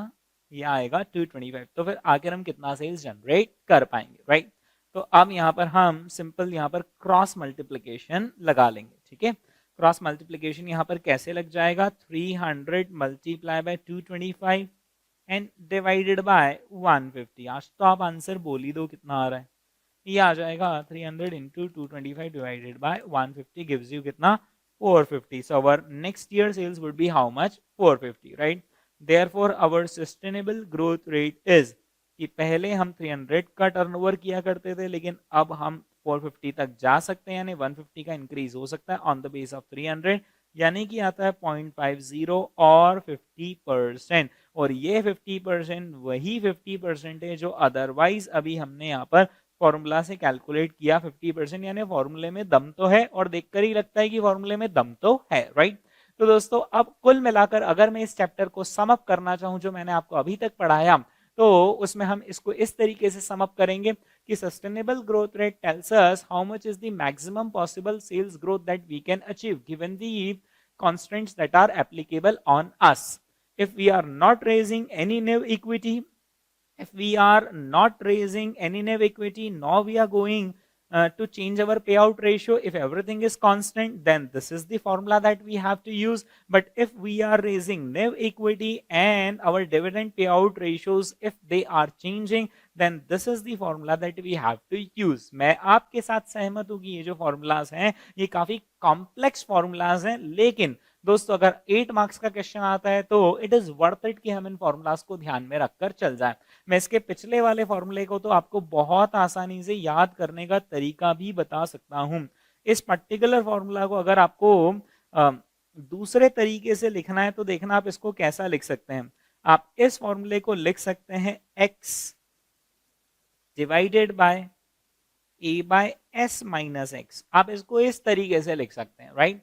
उसके पीछे कारण ये है कि ये जो b into net profit ratio into 1 plus D by E है वो वही है जो यहाँ पर है, राइट। ये दोनों कॉमन है तो इन दोनों को हमने किससे डिनोट कर दिया? x से। तो आप क्या करो, इसे दिमाग में इमेजिन कर लो कि x divided by a by s minus x is the formula. बस अब आपको एक चीज और क्या याद रखनी है कि x की आखिर क्या वैल्यू है। So here x means b into net profit ratio into 1 plus debt by equity। तो बेसिकली अल्टीमेटली फॉर्मूला तो वही है जो लिखना है, वो तो जो फॉर्मूला है वो तो आपको लिखना ही लिखना है, लेकिन अब आपको याद करना थोड़ा आसान हो गया, right. x by a by s minus x याद करना कोई बड़ी बात नहीं, और बस आप x की वैल्यू याद कर लो। ये याद कर लो, आप एक काम करो मेरे सामने ही याद कर लो इस वीडियो में, b multiply by net profit ratio multiply by 1 plus D by. एक बार और बोलो दोस्तों मेरे साथ, B multiply by net profit ratio multiply by 1 plus debt by equity, और ये formula x divided by a by s minus x, तो ये फॉर्मूला आपको याद हो गया। चलो अब नेक्स्ट वाले फॉर्मूले को याद कर लेते हैं ना। नेक्स्ट वाले फॉर्मूले को याद करने का मैं आपको सिंपल सा टिप देता हूं। आप इसको 2 से 3 बार अप्लाई करोगे ना तो ऑटोमेटिकली ये फॉर्मूला आपको याद हो जाएगा। देखो इस फॉर्मूले में शुरुआत की इक्विटी में नई इक्विटी और जोड़ दो, लेकिन जो डिविडेंड देने वाले हैं वो माइनस कर दो। अब आपको इसको क्या करना है, 1 प्लस डी बाई ई से मल्टीप्लाई करना है, और नया सेल्स निकालने के लिए आपको एस बाय ए करना है, राइट। एक तरीके से देखना क्या है, ये इक्विटी है तो यहाँ डिनोमिनेटर में इक्विटी है, और 1 प्लस डी बाई ई को अगर आप सॉल्व करते हो तो ये एक तरीके से हो जाता है E plus D whole by E, और ई प्लस डी का मतलब होता है ए। यानी कि ये फॉर्मूला कैसा चल रहा है कि यहाँ ई है तो यहाँ नीचे ई है, यहाँ ऊपर ए है तो यहाँ पर ए है, और क्योंकि ये अब नया वाला इक्विटी आएगा ना तो अब ये नया वाला सेल्स यहाँ पर आ जाएगा, ठीक है, ओके। और यहाँ ऊपर नया वाला सेल्स है तो नीचे डिनोमिनेटर में क्या, पुराना वाला सेल्स है, राइट, ओके।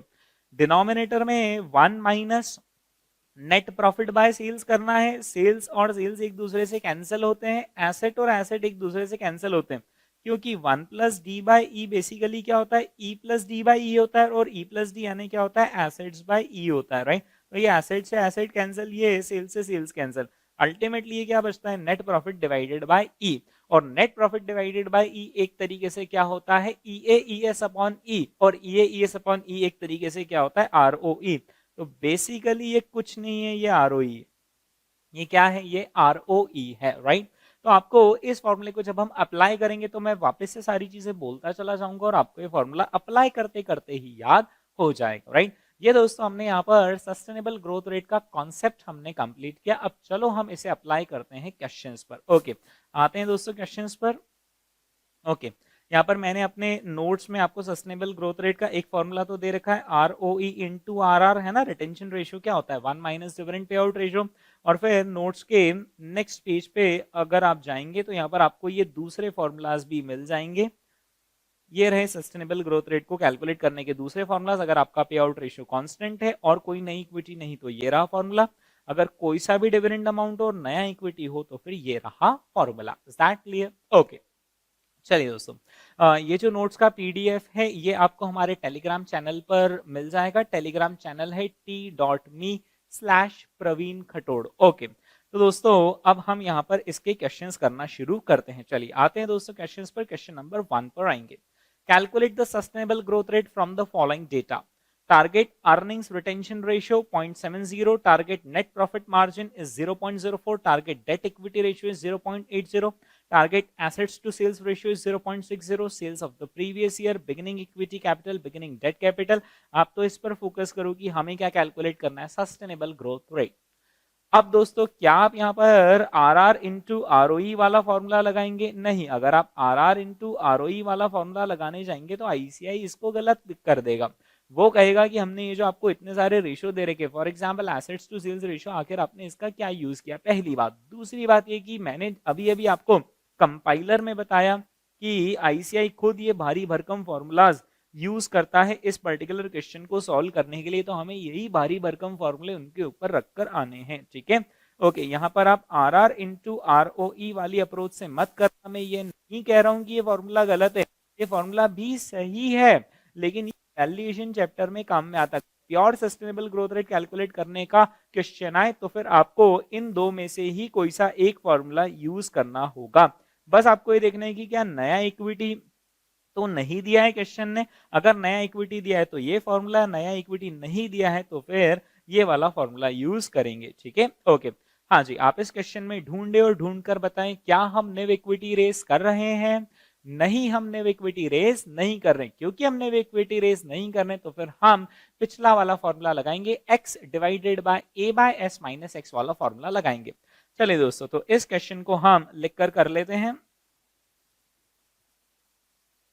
हाँ जी, सोल्यूशन टू क्वेश्चन नंबर 1। सबसे पहले आप यहां पर फॉर्मूला लिखें, S G R equals to. अब मैं आपको एक टिप देता हूं कि आप क्या करना, x divided by a by s minus x वाला फॉर्मूला ना एग्जाम में कॉपी में लिखकर मत आना, बिकॉज ये ऑफिशियल वर्जन नहीं, हमारा क्रिएट किया हुआ वर्जन है, राइट। आप तो ऑफिशियल फॉर्मूला लिखना, ऑफिशियल फॉर्मूला मतलब मन में क्या करना, x divided by a by s minus x सोचना, लेकिन x की वैल्यू आप यहां पर लिख देना। हाँ जी, x की वैल्यू आप बताओ क्या थी, b मल्टीप्लाई बाय, b का मतलब होता है retention ratio, multiplied by net profit ratio यानी कि नेट प्रॉफिट बाय सेल्स, और multiplied by 1 plus D by E. Is that clear? Okay, बस अब तो समझो आपने लिख ही दिया फॉर्मूला। हाँ जी, divided by assets by sales minus B multiplied by net profit by sales multiplied by 1 plus D by E. ठीक है, चलिए दोस्तों इस फॉर्मूले को अब हम अप्लाई कर लेते हैं। हाँ जी, तो इस फॉर्मूले को अप्लाई करने के लिए हमें डेटा की जरूरत है। तो रिटेंशन रेशियो कितना दे रखा है 0.7, नेट प्रॉफिट कितना है 0.04, डेट इक्विटी कितना है 0.8। चलो इतना डेटा लिखते हैं। तो वहां पर रिटेंशन रेशियो था 0.70, नेट प्रॉफिट बाय सेल्स था 0.04, और यहां पर डेट इक्विटी रेशियो है 0.80। ठीक है, divided by assets to sales ratio कितना दे रखा है दोस्तों, एसेट्स टू सेल्स रेशियो 0.60। अच्छा है देख लेना कि एसेट टर्नओवर रेशियो दे रखा है, एसेट टू सेल्स यानी एसेट बाय सेल्स ही होता है, और वही हमें चाहिए भी सही इस फॉर्मूला के लिए। वो तो दूसरा वाला फॉर्मूला उसमें सेल्स बाय एसेट्स हो जाता है, राइट। इस फॉर्मूला में assets to sales the ratio is 0.60 minus 0.70 multiply by 0.04 multiply by 1 plus 0.80। Okay, चलिए दोस्तों इसे हम कैलकुलेटर पर कर लेते हैं। 0.7 मल्टीप्लाई बाय 0.04 इंटू 1.8 यानी कि ये होता है 0.0504 डिवाइडेड 0.60 माइनस 0.0504। ओके, चलिए दोस्तों 0.6 माइनस 0.0504। हाँ जी, तो आंसर आता है दोस्तों हमारा 16.7 multiply by 0.04 multiply bye 1.8 S 0.0504, yes, और नीचे 0.60 ही है, तो 0.6 माइनस 0.0504 ये होता है। हाँ जी, तो आंसर आता है हमारा 0.0917, यानी कि सरल शब्दों में आंसर इज 9.17%, राइट। हमारा आंसर आता है दोस्तों 9.17%। एक बार हम देख लेते हैं यहाँ पर आंसर क्या है। Yes, correct answer, first question का आंसर आता है 9.17%। ओके, अब हम आते हैं दोस्तों हमारे नेक्स्ट क्वेश्चन यानी कि क्वेश्चन नंबर 2 पर। आप चाहें तो क्वेश्चन नंबर 2 को आप लास्ट डे रिवीजन भी मार्क कर सकते हैं, क्योंकि क्वेश्चन नंबर 2 में आईसीआई ने दोनों ही सिचुएशंस कवर कर ली, और ये वही क्वेश्चन है जो नवंबर 2001 में 6 मार्क्स के लिए आईओपीएस वाला पूछा गया था। चलिए दोस्तों इस क्वेश्चन को करते हैं। Question number 2, IOPS has an equity capital of 12 million, total debt of 8 million and sales last year were 30 million. First point, it has a target assets to sales ratio of 0.667, target net profit margin of 0.04 and debt equity ratio of 0.667 and target earnings retention ratio of 0.75 in a steady state, yani when everything is constant, they are not raising equity, what is its sustainable growth rate? तो दोस्तों हम सबसे पहले यहाँ पर first point को solve करते हैं। ओके, फर्स्ट पॉइंट को सॉल्व करने के लिए दोस्तों हमें यही वाला फॉर्मूला यूज करना रहेगा वापस से। ओके, तो इस पर्टिकुलर फॉर्मूला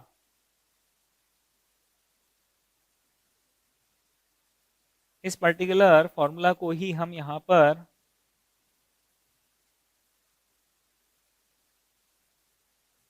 ले लेते हैं। हाँ जी, आपको तो खैर वापस लिखना पड़ेगा, I am so sorry. Solution 2 कर रहे हैं अब हम। हाँ जी, सस्टेनेबल ग्रोथ रेट का हमने ये पार्टिकुलर फॉर्मूला लिख लिया। ओके, अब एक एक करके हम यहाँ पर रेशियोज लेते जाएंगे। हाँ, क्वेश्चन में देखते जाइए दोस्तों, रिटेंशन रेशियो कितना दे रखा है क्वेश्चन ने, बी यानी कि रिटेंशन रेशियो कितना है 0.75। ठीक है, ओके, तो 0.75 multiply by net profit by sales ratio कितना दे रखा है उन्होंने फर्स्ट पॉइंट में 0.04। Okay, multiplied by 1 plus debt equity ratio कितना दे रखा है दोस्तों क्वेश्चन है, डेट इक्विटी रेशियो 0.667। ओके, 0.667 है ना, divided by assets to sales. कितना दे रखा है? एसेट्स टू सेल्स ही दे रखा है, सेल्स टू एसेट्स है, एसेट्स टू सेल्स ही जो चाहिए वही मिला है 0.667 माइनस द सेम थिंग 0.75 है ना, सेम चीज ही यहाँ पर माइनस होगी ना, 0.04 इंटू 1.667। ठीक है, okay.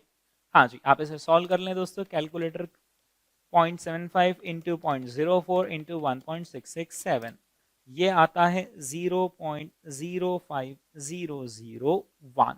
Okay, divided bye 0.667 minus 0.05001। Okay, इसे सॉल्व कर लेंगे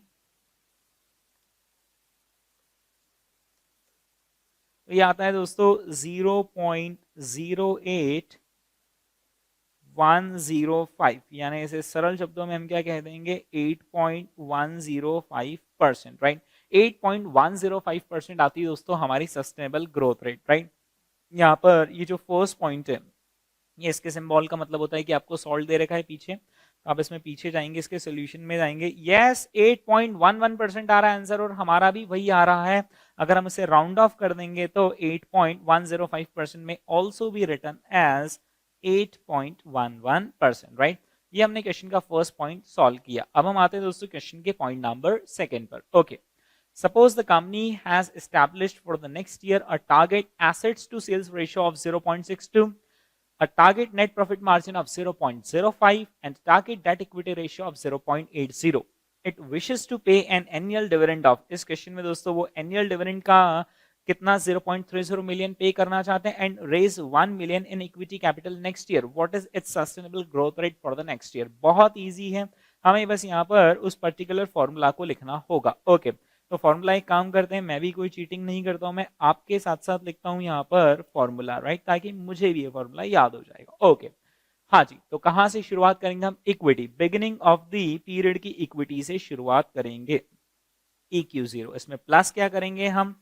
न्यू इक्विटी हम इसमें प्लस करेंगे। ओके, माइनस हम इसमें क्या करेंगे? डिविडेंड जो हम पे करने वाले वो यहाँ पर माइनस होगा, है ना। अब बस ऐसे सोचते जाना कि अब क्या आ गया, इक्विटी आ गया, तो अब इक्विटी आएगा डिनोमिनेटर में, राइट। इक्विटी डिनोमिनेटर यानी कि ये क्या आ जाएगा, 1 + D/E। ओके, अब यहाँ पर न्यूमरेटर में एक तरीके से क्या आ गया, एसेट्स, तो अब यहाँ पर डिनोमिनेटर में आएगा एसेट्स और न्यूमरेटर में आ जाएगा एस यानी कि सेल्स। ठीक है, ओके, डिवाइडेड बाय, है ना, डिवाइडेड बाय। अब ये थोड़ा सा आपको याद रखना पड़ेगा, 1 माइनस क्या था, ROE था, 1 माइनस ROE था, और ROE हम कैसे लिखते हैं, net profit by sales. Okay, multiplied by sales by assets और मल्टीप्लाइड बाय 1 + D/E। ठीक है, ओके, अब इसमें हम क्या कर लेंगे, मल्टीप्लाइड बाय 1/S0 और माइनस क्या कर लेंगे हम इसमें 1। ठीक है, चलिए दोस्तों, अब हम इस पर्टिकुलर फॉर्मूला में डेटा फिट करते हैं। ओके, EQ0 यानी कि इक्विटी का balance eight the beginning, EQ0 कितना हो जाएगा, 12, है ना। 12 में हम नया डेट कितना रेस करने वाले हैं, 1 मिलियन, और डिविडेंड कितना देने वाले हैं, 0.3, है ना। तो यहाँ पर आ जाएगा 12 + 1 - 0.30। ठीक है, okay, multiply by 1 + debt equity, है ना। तो अब इनका टारगेट डेट इक्विटी रेशियो कितना है, 0.80। ये आ जाएगा 1 + 0.80 multiply by sales by assets. Okay, तो हमारी सेल्स कितनी थी, 30 मिलियन, राइट। और खैर हमें वो नहीं करना है, हमें तो यहाँ पर ये देखना है एसेट्स टू सेल्स रेशियो कितना दे रखा है, 0.62, राइट। तो क्या ये एसेट्स टू सेल्स है या फिर ये सेल्स टू एसेट्स? ये सेल्स टू एसेट्स है, तो हमें क्या 0.62 लिखना होगा या उसका इनवर्स करना होगा? हमें उसका इनवर्स करना होगा, यानी 1 डिवाइडेड बाय 0.62। ठीक है, divided by 1 minus net profit to sales ratio. देखें जरा दोस्तों, net profit to sales ratio कितना दे रखा है, 0.05 multiply by 1 + debt equity ratio यानी 1 + 0.80 multiply by sales to assets यानी कि 1/0.62 आ जाएगा। ठीक है, okay, multiply by 1/0th year sales, and 0th year sales हमारी कितनी आती है, 30 मिलियन आती है। ठीक है, तो 0th ईयर की सेल्स आती है 30 मिलियन, तो 30 यहाँ पर लिख दो और ये -1। ओके, अब हम यहाँ पर कैलकुलेटर चला लेंगे। तो कैलकुलेटर में हम सबसे पहले बस वो तो लाइन से आप इन सबको सॉल्व करते जाओ। तो ये आ जाएगा 12 प्लस 1 माइनस 0.3 मल्टीप्लाई बाय 1.8 और डिवाइडेड बाय 0.62, यानी कि आ जाएगा 36.87096। ओके, और नीचे पहले हम इसको सॉल्व कर लेते हैं, फिर 1 में से इसको माइनस कर लेंगे। तो ये आ जाएगा 0.05 मल्टीप्लाई बाय 1.8 डिवाइड बाय 0.62, और इसको माइनस में ले लो, इसमें प्लस 1 कर दो, है ना, और divide equal to multiply by memory, और इसको डिवाइडेड बाय कर देंगे हम 30, राइट, और इसमें से माइनस कर देंगे 1, तो ये आता है 0.4377, है ना। ये अब हमने पूरा का पूरा ही कैलकुलेटर में ही सॉल्व कर लिया, तो ये आता है 43.77% आती है दोस्तों हमारी sustainable growth rate, right. Okay, 43.77% आती है हमारी सस्टेनेबल ग्रोथ रेट, है ना। एक बार हम इसका सोल्यूशन भी देख लेते हैं। ओके, यस, ये देखिए दोस्तों, सेम आंसर 43.77%। आईसीआई के पास भी कंपाइलर में यही आंसर लिखा है 43.77%। अब दोस्तों हम सीख चुके हैं आखिर सस्टेनेबल ग्रोथ रेट किस तरीके से कैलकुलेट करना, अगर नया इक्विटी रेज नहीं किया हो तो क्या फॉर्मूला, और अगर नया इक्विटी रेज किया हो तो आखिर क्या फॉर्मूला। ओके, बस अब इसके आगे के सारे क्वेश्चंस आपके लिए फॉर्मेलिटीज हैं। चलिए दोस्तों हम यहाँ पर फॉर्मेलिटीज कर ही लेते हैं। Okay, question number 3, Liz Clausen Industries has $40 million in shareholders equity and sales of $150 million last year. Its target ratios are asset to sales ratio दे रखा है, net profit margin दे रखा है, debt equity ratio, earnings retention. If these ratios correspond to steady state, what is its sustainable growth rate? Okay, तो दोस्तों assuming कि आपको formula याद है, हाँ जी, फॉर्मूला में x divided by a bye S minus x होता है। तो चलो सबसे पहले हम x की वैल्यू कर लेते हैं, हम इस क्वेश्चन को कैलकुलेटर पर करेंगे, आप इसे लिखकर आराम से कर लेना। हाँ, तो x की वैल्यू कैसे निकालते हैं, b multiplied by net profit ratio multiplied by 1 plus D by E. Okay, तो दोस्तों यहाँ पर b यानी कि रिटेंशन रेशियो कितना है 0.60 मल्टीप्लाइड बाय, इसमें क्या कर लेंगे net profit ratio, net profit ratio कितना है 0.07 multiply by 0.07 multiply by 1 plus D by E. तो सबसे पहले ढूंढे कि डी बाई ई कितना है 0.50, यानी 1 प्लस डी बाई ई कितना हो जाएगा 1.50, ये आ जाएगा 1.50। ओके, तो न्यूमरेटर की वैल्यू आती है 0.063 divided by A by S, A by S या S by A by S, right. तो ए बाय एस हमें डायरेक्टली उन्होंने दे रखा कितना 0.40, और माइनस एस में से कर देंगे 0.063, क्योंकि वो तो सेम ही आता है। चलिए दोस्तों आप इसे इजीली सॉल्व कर लेंगे। ओके, तो आंसर आता है हमारा, बहुत ही खतरनाक आंसर आ रहा है दोस्तों, ये 0.063, 0.4 माइनस 0.063 मल्टीप्लाई बाय, ओके 18.69% आता है दोस्तों हमारा फाइनली आंसर। यहाँ पर 18.69% आती है सस्टेनेबल ग्रोथ रेट, ये आता है हमारा फाइनल आंसर। ओके, अब हम करते हैं यहाँ पर पॉइंट बी, है ना। आप इसको एक बार और कैलकुलेटर पर चेक कर लें, 0.063, 0.4 माइनस 0.063 जो आ रहा है 0.337। Okay, so the correct answer is 18.69%. Yes, that is correct. Okay, now let's move on to point B. Instead of this ratios, what would be the sustainable growth rate next year if the company moved from a steady state and had the following targets? Assets to sales ratio दे रखा है, net profit margin, debt equity, dividend of $5 million and no new equity financing. Okay, उन्होंने कोई नया equity financing तो नहीं करा, लेकिन उन्होंने उनका dividend का amount change कर दिया है। तो दोस्तों अब हमें वो बड़ा वाला फॉर्मूला यूज करना पड़ेगा, है ना। तो अब हम उस बड़े वाले फॉर्मूले में डेटा फिट करना शुरू करते हैं, है ना।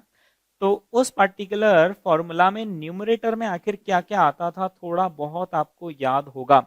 हाँ जी, EQ एट द बिगिनिंग।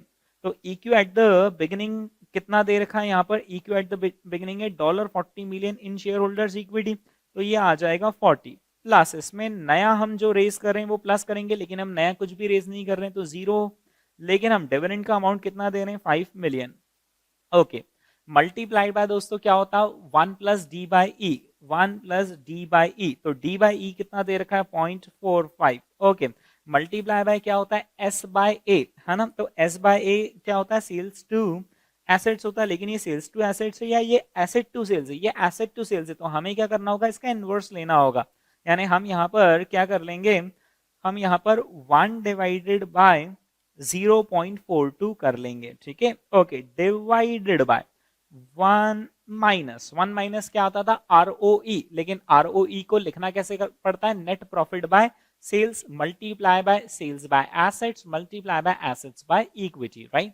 तो दोस्तों हम यहाँ पर 1 माइनस सबसे पहले लेंगे नेट प्रॉफिट मार्जिन, कितना है 0.06, है ना, multiplied by 1 plus D by E, यानी कि 1 पॉइंट कितना आ जाएगा 45, ओके, और मल्टीप्लाई बाय क्या होता था, सेल्स बाय एसेट्स। तो दोस्तों सेल्स बाय एसेट्स यानी कि 1 बाय 0.42, ओके, और इसको मल्टीप्लाई किससे कर लेंगे, 1 बाय S0 से। हमारा S0 कितना हो जाएगा, ये रहा 150 मिलियन का जो लास्ट ईयर का सेल्स है वो यहाँ पर आ जाएगा, है ना, 150, और माइनस क्या कर लेंगे 1। फटाफट दोस्तों आप कैलकुलेटर चलाएं और आंसर बताएं।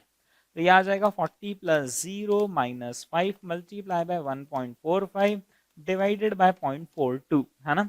तो ये आता है 120.833 divided by 0.06 into 1.45 divided by 0.42, जो आया उसे माइनस में लेकर प्लस 1 कर लें, यानी कि आ जाएगा 0.792857 into 1 by 150 minus 1। Okay, final answer से सिर्फ एक कदम दूर।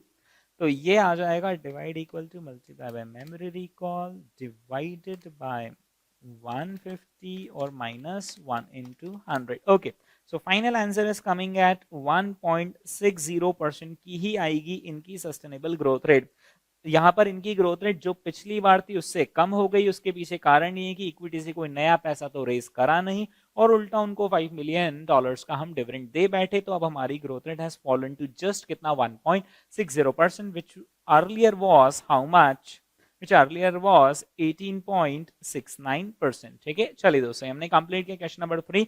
Now let us move on to question number 4। Okay, Hildebrand Hydronics Corporation wishes to achieve a 30% increase in sales next year. Very smart question.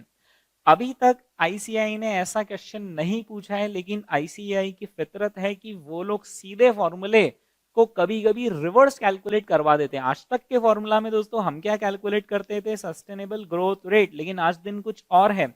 उन्होंने बता दिया है कि हमें कितनी ग्रोथ रेट सेल्स में चाहिए, हमें 35% की ग्रोथ रेट सेल्स में चाहिए। अब शायद वो हमसे रिवर्स में कोई ना कोई रेशियो पूछना चाह रहे होंगे कि बताइए कि हमारा डेट टू इक्विटी रेशियो क्या होगा, बताइए कि हमारा एसेट टर्नओवर रेशियो क्या होना चाहिए, बताइए कि हमारा नेट प्रॉफिट मार्जिन आखिर क्या होना चाहिए। दैट्स ब्यूटी, यहां पर हमें रिवर्स कैलकुलेशन करने को मिलेगा। Okay, Hildebrand Hydronics Corporation wishes to achieve a 35% increase in sales next year.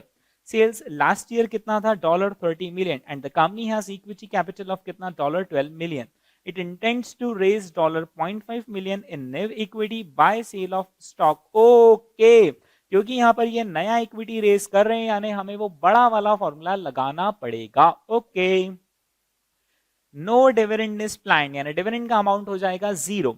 Tentatively the company has set the following targets, assets to sales ratio 0.67 रहने वाला है, नेट प्रॉफिट मार्जिन 0.08 रहने वाला है, और डेट टू इक्विटी रेशियो कितना रहने वाला है, 0.60। सारे तो रेशियोज दे दिए। The company has determined that these ratios are not sufficient to produce a growth in sales of 35%. यानी पक्का बाबा अगर ये रेशियोज रखेंगे तो ग्रोथ रेट 35% नहीं आएगी, शायद उससे कम आएगी। Holding the other two target ratios constant, what assets to sales ratio would be necessary to attain 35% sales increase? Is that clear? तो यहाँ पर बाकी दो रेशियोज कांस्टेंट करने और क्या निकालना है, एसेट टू सेल्स रेशियो निकालना है। मेरे हिसाब से आप दोस्तों सीए फाइनल में है, समझदार है, समझ गए होंगे कि आखिर इस क्वेश्चन को कैसे करना है। बहुत आसान, सबसे पहले आपको फॉर्मूला लिखना है, फॉर्मूला में आपको सारा डेटा रखना है सिवाय किसके, एसेट टू सेल्स रेशियो के, और अब जो एसेट टू सेल्स रेशियो आ जाएगा वो हमारा आंसर होगा, right. B point, holding the other two ratios constant, what net profit margin would be necessary. तो आप क्या करना, एसेट टू सेल्स रेशियो ले लेना 0.67, डेट इक्विटी रेशियो ले लेना 0.60, और प्रॉफिट मार्जिन का रेशियो क्या होगा वो हमें यहाँ पर निकालना है। आपको फॉर्मूला लिखना है कौन सा, वो बड़ा वाला formula, when new equity is raised वाला formula, right. Holding the other two ratios constant, what debt to equity ratio would be necessary. Is that clear? Okay, दोस्तों क्योंकि इस फॉर्मूला में कोई दिमाग ज्यादा लगाना नहीं है, ऑलरेडी आपको फॉर्मूला में बता चुका हूं, समझा चुका हूं, फॉर्मूला आप लिखना, उसके अंदर डेटा फिट करना और बस जो रेशियो पूछा है उसको आप एज इट इज वहां पर लिख देना, बाकी सारा डेटा वहां पर न्यूमेरिकली आ जाएगा और ये रहे इसके 3 आंसर्स। ठीक है, ये क्वेश्चन नंबर 4 आपसे इजीली हो जाएगा, राइट। अब हम आते हैं दोस्तों क्वेश्चन नंबर 5 पर, that was asked in CA final November 2020। Okay, question number 5, AB Industries has equity capital of rupees 12 lakhs, total debt of 8 lakhs and annual sales of rupees 30 lakhs। दोस्तों यहां पर अगर आप देखते हैं तो ये जो क्वेश्चन है ये रिसेंबल करता है नवंबर 2001 के क्वेश्चन का। ने ठीक 20 साल बाद आईसीआई को फिर से वही क्वेश्चन की याद आई। इक्विटी कैपिटल कितना है 12 मिलियन, देखिए आप यहाँ पर इक्विटी कितना दे रखा है 12 लाख्स, यहाँ पर डेट था 8 और सेल्स था कितना 30, देखिए यहाँ पर डेट है 8 और सेल्स कितना है 30, बस उन्होंने मिलियन की जगह क्या लिख दिया लैक्स। और यहाँ पर उन्होंने 2 प्रपोजल्स दिए हैं, उन्होंने पिछली बार भी यहाँ पर 2 प्रपोजल्स दिए थे जिसमें उन्होंने target asset to sales ratio, net profit ratio, debt equity ratio और रिटेंशन रेशियो दिया था। ये target assets to sales ratio, net profit, debt equity और रिटेंशन रेशियो दिया और इस बार कोई एनुअल डिविडेंड में चेंज नहीं, कोई नई इक्विटी नहीं। लेकिन सेकंड प्रपोजल में उन्होंने ये डेटा दिया है, देखिए वहां पर भी ऐसा ही किया था, raise 1 million in equity capital next year और एनुअल डिविडेंड कितना यहाँ पर 3 मिलियन, राइट। यहाँ पर रेज 1 एंड यहाँ पर आता है 0.3, मतलब देखा जाए तो ये क्वेश्चन डिक्टो 2001 का कॉपी, इसलिए मेरे हिसाब से ये क्वेश्चन होना चाहिए उन्हीं 2 फॉर्मूला से, राइट। अब अगर कोई आपको ऐसा समझाकर चला जाता है कि यहाँ पर sustainable growth rate is equal to RR into ROE वाला फॉर्मूला लगाओ, जिसमें आरआर तो देखो बच्चों ये दे रखा और आरओई कैलकुलेट करने के लिए वो net profit by sales into sales by asset into assets by equity वाला फॉर्मूला लगा दो और उससे कैलकुलेट कर लो, तो दोस्तों फॉर्मूला ये गलत नहीं है, S G R is equal to R R into R O. लेकिन क्या आईसीआई इस फॉर्मूला से करेगा उसे सॉल्व? उसके चांसेस कम है। ऐसा इसलिए क्योंकि आईसीआई के खुद के क्वेश्चन बैंक से क्वेश्चन आया है और उन्होंने वहां पर 2 फॉर्मूलाज जो लगाए हैं वो वही फॉर्मूलाज लगाए जो मैंने आपको समझाए हैं। तो ये क्वेश्चन आइडियली उन 2 फॉर्मूला से होना चाहिए, राइट। दोस्तों हम कर लेते हैं इस क्वेश्चन को सॉल्व और इसके हम आंसर्स भी निकाल लेते हैं, ठीक है। चलिए यहाँ पर सबसे पहले हम फर्स्ट पॉइंट सॉल्व करते हैं और फर्स्ट पॉइंट सॉल्व करने के लिए दोस्तों हमें सस्टेनेबल ग्रोथ रेट का फॉर्मूला की जरूरत पड़ेगी। सस्टेनेबल ग्रोथ रेट का फॉर्मूला होता है x divided by a by s minus x. Okay, तो हम यहाँ पर लिख लेते हैं a बाय s। और अब यहाँ पर क्या एग्जाम में ऐसे x और माइनस एक्स लिखना मत, बस यहाँ पर आप ऐसे मन में सोच लेना, राइट। और अब आप x की वैल्यू को रिकॉल करें दोस्तों, आखिर क्या थी value, b multiply by net profit ratio यानी net profit by sales multiply by 1 plus D by E, right. इस पर्टिकुलर फॉर्मूला को हम यहां पर लगाएंगे 1 plus D by E. Okay चलिए दोस्तों, अब इसको हम इजीली सॉल्व कर पाते हैं। हाँ, बी यानी कि रिटेंशन रेशियो कितना दे रखा है, रिटेंशन रेशियो 75% का मतलब होता है 0.75। Okay, multiply by net profit by sales यानी कि कितना है margin 4% multiply by 1 plus debt equity ratio कितना दे रखा, डेट इक्विटी रेशियो 2:3 यानी debt is two and equity is 3। Okay, divided by A by S asset to sales ratio directly दे रखा कितना 0.65 माइनस 0.75 इंटू 4% यानी 0.04 होता है और 1 प्लस 2/3। चलिए दोस्तों आप इसे सॉल्व कर लें और अब आप मुझे इसका आंसर बताएं। पहले आपको ये 2/3 और +1 को सॉल्व करना पड़ेगा, तो 2/3 कर लो, उसमें +1 कर लो, मल्टीप्लाई बाय 0.04 कर लो, मल्टीप्लाई बाय 0.75 कर लो, राइट। तो ये आ जाता है 0.04999 यानी कि एक तरीके से इसे हम 0.05 ही मानेंगे, ठीक है, सॉल्व करते हुए। डिवाइडेड बाय 0.65 माइनस, तो एक काम करो ना, आप इसको 0.05 ही लिखो ना, ये आ जाएगा 0.05, ये आ जाएगा 0.05 and now the correct answers are 0.05 divided by 0.65 minus 0.05 यानी 0.60 से डिवाइड करते हैं। So the correct answer is 8.33% is the correct answer for this question. दोस्तों अगर आप SGR को RR इंटू ROE वाले फॉर्मूला से सॉल्व कर दोगे तो आपका आंसर अलग आएगा और गलत आएगा, ठीक है। ओके, तो आपको यहाँ पर इस तरीके से इस क्वेश्चन को सॉल्व करना है। अब हम आते हैं यहाँ पर पॉइंट नंबर सेकंड पर। ओके, पॉइंट नंबर सेकंड में भी चलो सबसे पहले एक काम करते हैं, फॉर्मूला लिखते हैं। आखिरी क्वेश्चन है दोस्तों ये हमारे नोट्स का, sustainable growth rate is equal to formula. Okay, formula में हम यहाँ पर EQ0 से शुरुआत करते हैं। EQ0 plus new equity minus dividend. हाँ जी, अभी एक तरीके से क्या बन गया, इक्विटी। तो अब इक्विटी एक बार ऊपर आ चुका है, तो अब इक्विटी एक बार नीचे आएगा। ओके, 1 प्लस डी बाई ई। और अब क्योंकि न्यूमरेटर में मैंने आपको बता रखा है कि 1 प्लस डी बाई ई एक तरीके से क्या होता है, एसेट बाई इक्विटी हो जाता है। तो अब एसेट नीचे आएगा और सेल्स ऊपर आ जाएगा। ठीक है, इस पूरे के डिनोमिनेटर में हम यहाँ पर लिखते हैं 1 माइनस ROE, और ROE एक तरीके से क्या होता है, net profit by sales into sales by asset into 1 plus D by E, है ना। ये मैंने आपको समझाया था कि ROE होता है। क्यों ये ROE होता है, क्योंकि सेल्स से सेल्स कैंसिल हो जाता है, एसेट से एसेट कैंसिल हो जाता है, अल्टीमेटली सिर्फ क्या बचता है, नेट प्रॉफिट बाय इक्विटी। और नेट प्रॉफिट बाय इक्विटी यानी EAES by equity, and EAES by equity is as good as ROE। ठीक है, ओके। अब यहाँ पर हम क्या कर लेंगे, इसको, अब मेरे पास ज्यादा जगह नहीं बची है, अब ध्यान रखना है, पर मल्टीप्लाई बाय 1 बाय S0 हो जाएगा और बाद में -1 हो जाएगा। ठीक है, ओके। आपकी मेरी इतनी अंडरस्टैंडिंग बन चुकी है अभी तक। चलिए, तो EQ0 का आप मुझे अमाउंट बताइए। EQ0 कितना हो जाएगा, इक्विटी एट द बिगिनिंग कितनी हो जाएगी, 12। ठीक है, तो हम यहाँ पर EQ0 की जगह पर लिख लेंगे 12। हाँ जी, न्यू इक्विटी हम कितना रेज करने वाले हैं, 1। डिविडेंड हम कितना देने वाले हैं, 0.3। और यहाँ पर 1 plus debt equity ratio, debt equity ratio कितना दे रहेगा, 4:1, 4/1। अब ये डेट इक्विटी रेशियो जो ICI ने यहाँ पर 4:1 ले लिया ना, इसकी वजह से बहुत ही मुझे लगता है कि अनएक्सपेक्टेडली ह्यूज ग्रोथ रेट आ जाएगी, क्योंकि आप 4 गुना इक्विटी ले रहे हो, यानी इक्विटी से 1 रुपया, तो फिर डेट से आप कितना ले रहे हो, 4 रुपया। तो बहुत यहाँ पर सुपर डुपर ग्रोथ रेट आने वाली है।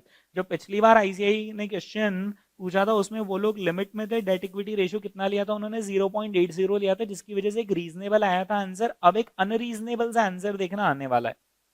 Okay, multiply by S by A, तो S बाय A यानी कि सेल्स बाय एसेट। तो दोस्तों सेल्स कितना है, 30। ओके, और एसेट्स, एक काम करो, नहीं ये नहीं लेना है, ये नहीं लेना है।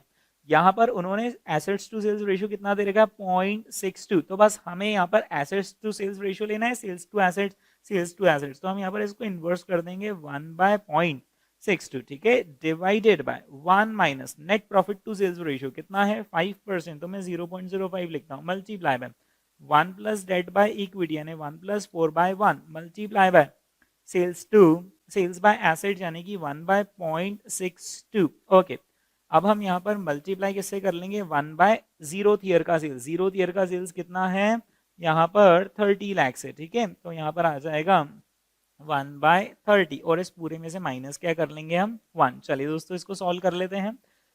ओके, भारी हो गया यार ये। 12 plus 1 minus 0.3 multiply by 1 plus 4/1 होता है 5/1, multiply by 5 divided by 1। Okay, 4/1 is as good as 4 and 1 plus 4 is 5। ठीक है, मल्टीप्लाई बाय 1/0.62, है ना। तो ये आता है 102.41935। ठीक है, और डिवाइडेड बाय में आप इसको सॉल्व कर लें, पहले अपन इसको सॉल्व कर लेते हैं। ओके, तो ये आ जाएगा 0.05 इंटू 1 प्लस 4/1 यानी कि 5 होता है, डिवाइडेड बाय 0.62, जो आया उसे माइनस में लेकर +1 कर देंगे, है ना। Divide equal to multiply by memory recall, और मल्टीप्लाई बाय 1/30 कर लीजिए, तो डिवाइडेड बाय 30, और आप इसमें से -1 करें तो एक गजब आंसर यहाँ पर आ रहा है। ये मतलब आप सारे नंबर्स लिख लीजिएगा। अब ये जो आंसर आ रहा है ये आ रहा है 4.72, और 4.72 का मतलब होता है 472%। तो 472% आ जाता है इसका आंसर, और वो आंसर इसलिए आ रहा है क्योंकि उन्होंने रेशियो 4:1 लिया। अगर वो इसको 0.8:1 लेते तो एक बहुत ही रीजनेबल सा आंसर आता। चलिए दोस्तों, तो यहाँ पर मैंने आपको सस्टेनेबल ग्रोथ रेट का जो नवंबर 2020 में क्वेश्चन आया था वो भी मैंने आपको सॉल्व करवा दिया है। दोस्तों ये हमने sustainable growth rate chapter topic को कंप्लीट किया, जिसमें हमने देखा कि किस तरीके से नॉन इक्विटी में सॉल्व होगा, और किस तरीके से अगर इक्विटी रेज किया है, डिविडेंड का अमाउंट चेंज किया है तो सॉल्व होगा। अगर दोस्तों आपको हमारी ये वीडियो पसंद आई हो, अगर आपका नॉलेज बढ़ा हो तो आप इस वीडियो को जरूर लाइक करें, अपने फ्रेंड्स के साथ शेयर करें, सच्चे दोस्तों के साथ, ताकि उनका भी नॉलेज बढ़े। हमारे इस YouTube चैनल को आप जरूर सब्सक्राइब करें, बेल आइकन जरूर प्रेस करें, ताकि इसी तरह की और नॉलेजेबल वीडियोस आपको मिले। साथ ही साथ एसएफएम में जो भी आईसीआई अमेंडमेंट्स देता रहेगा, हम उसको तत्परता के साथ यहाँ पर इस वीडियो चैनल में अपलोड करते रहेंगे। धन्यवाद।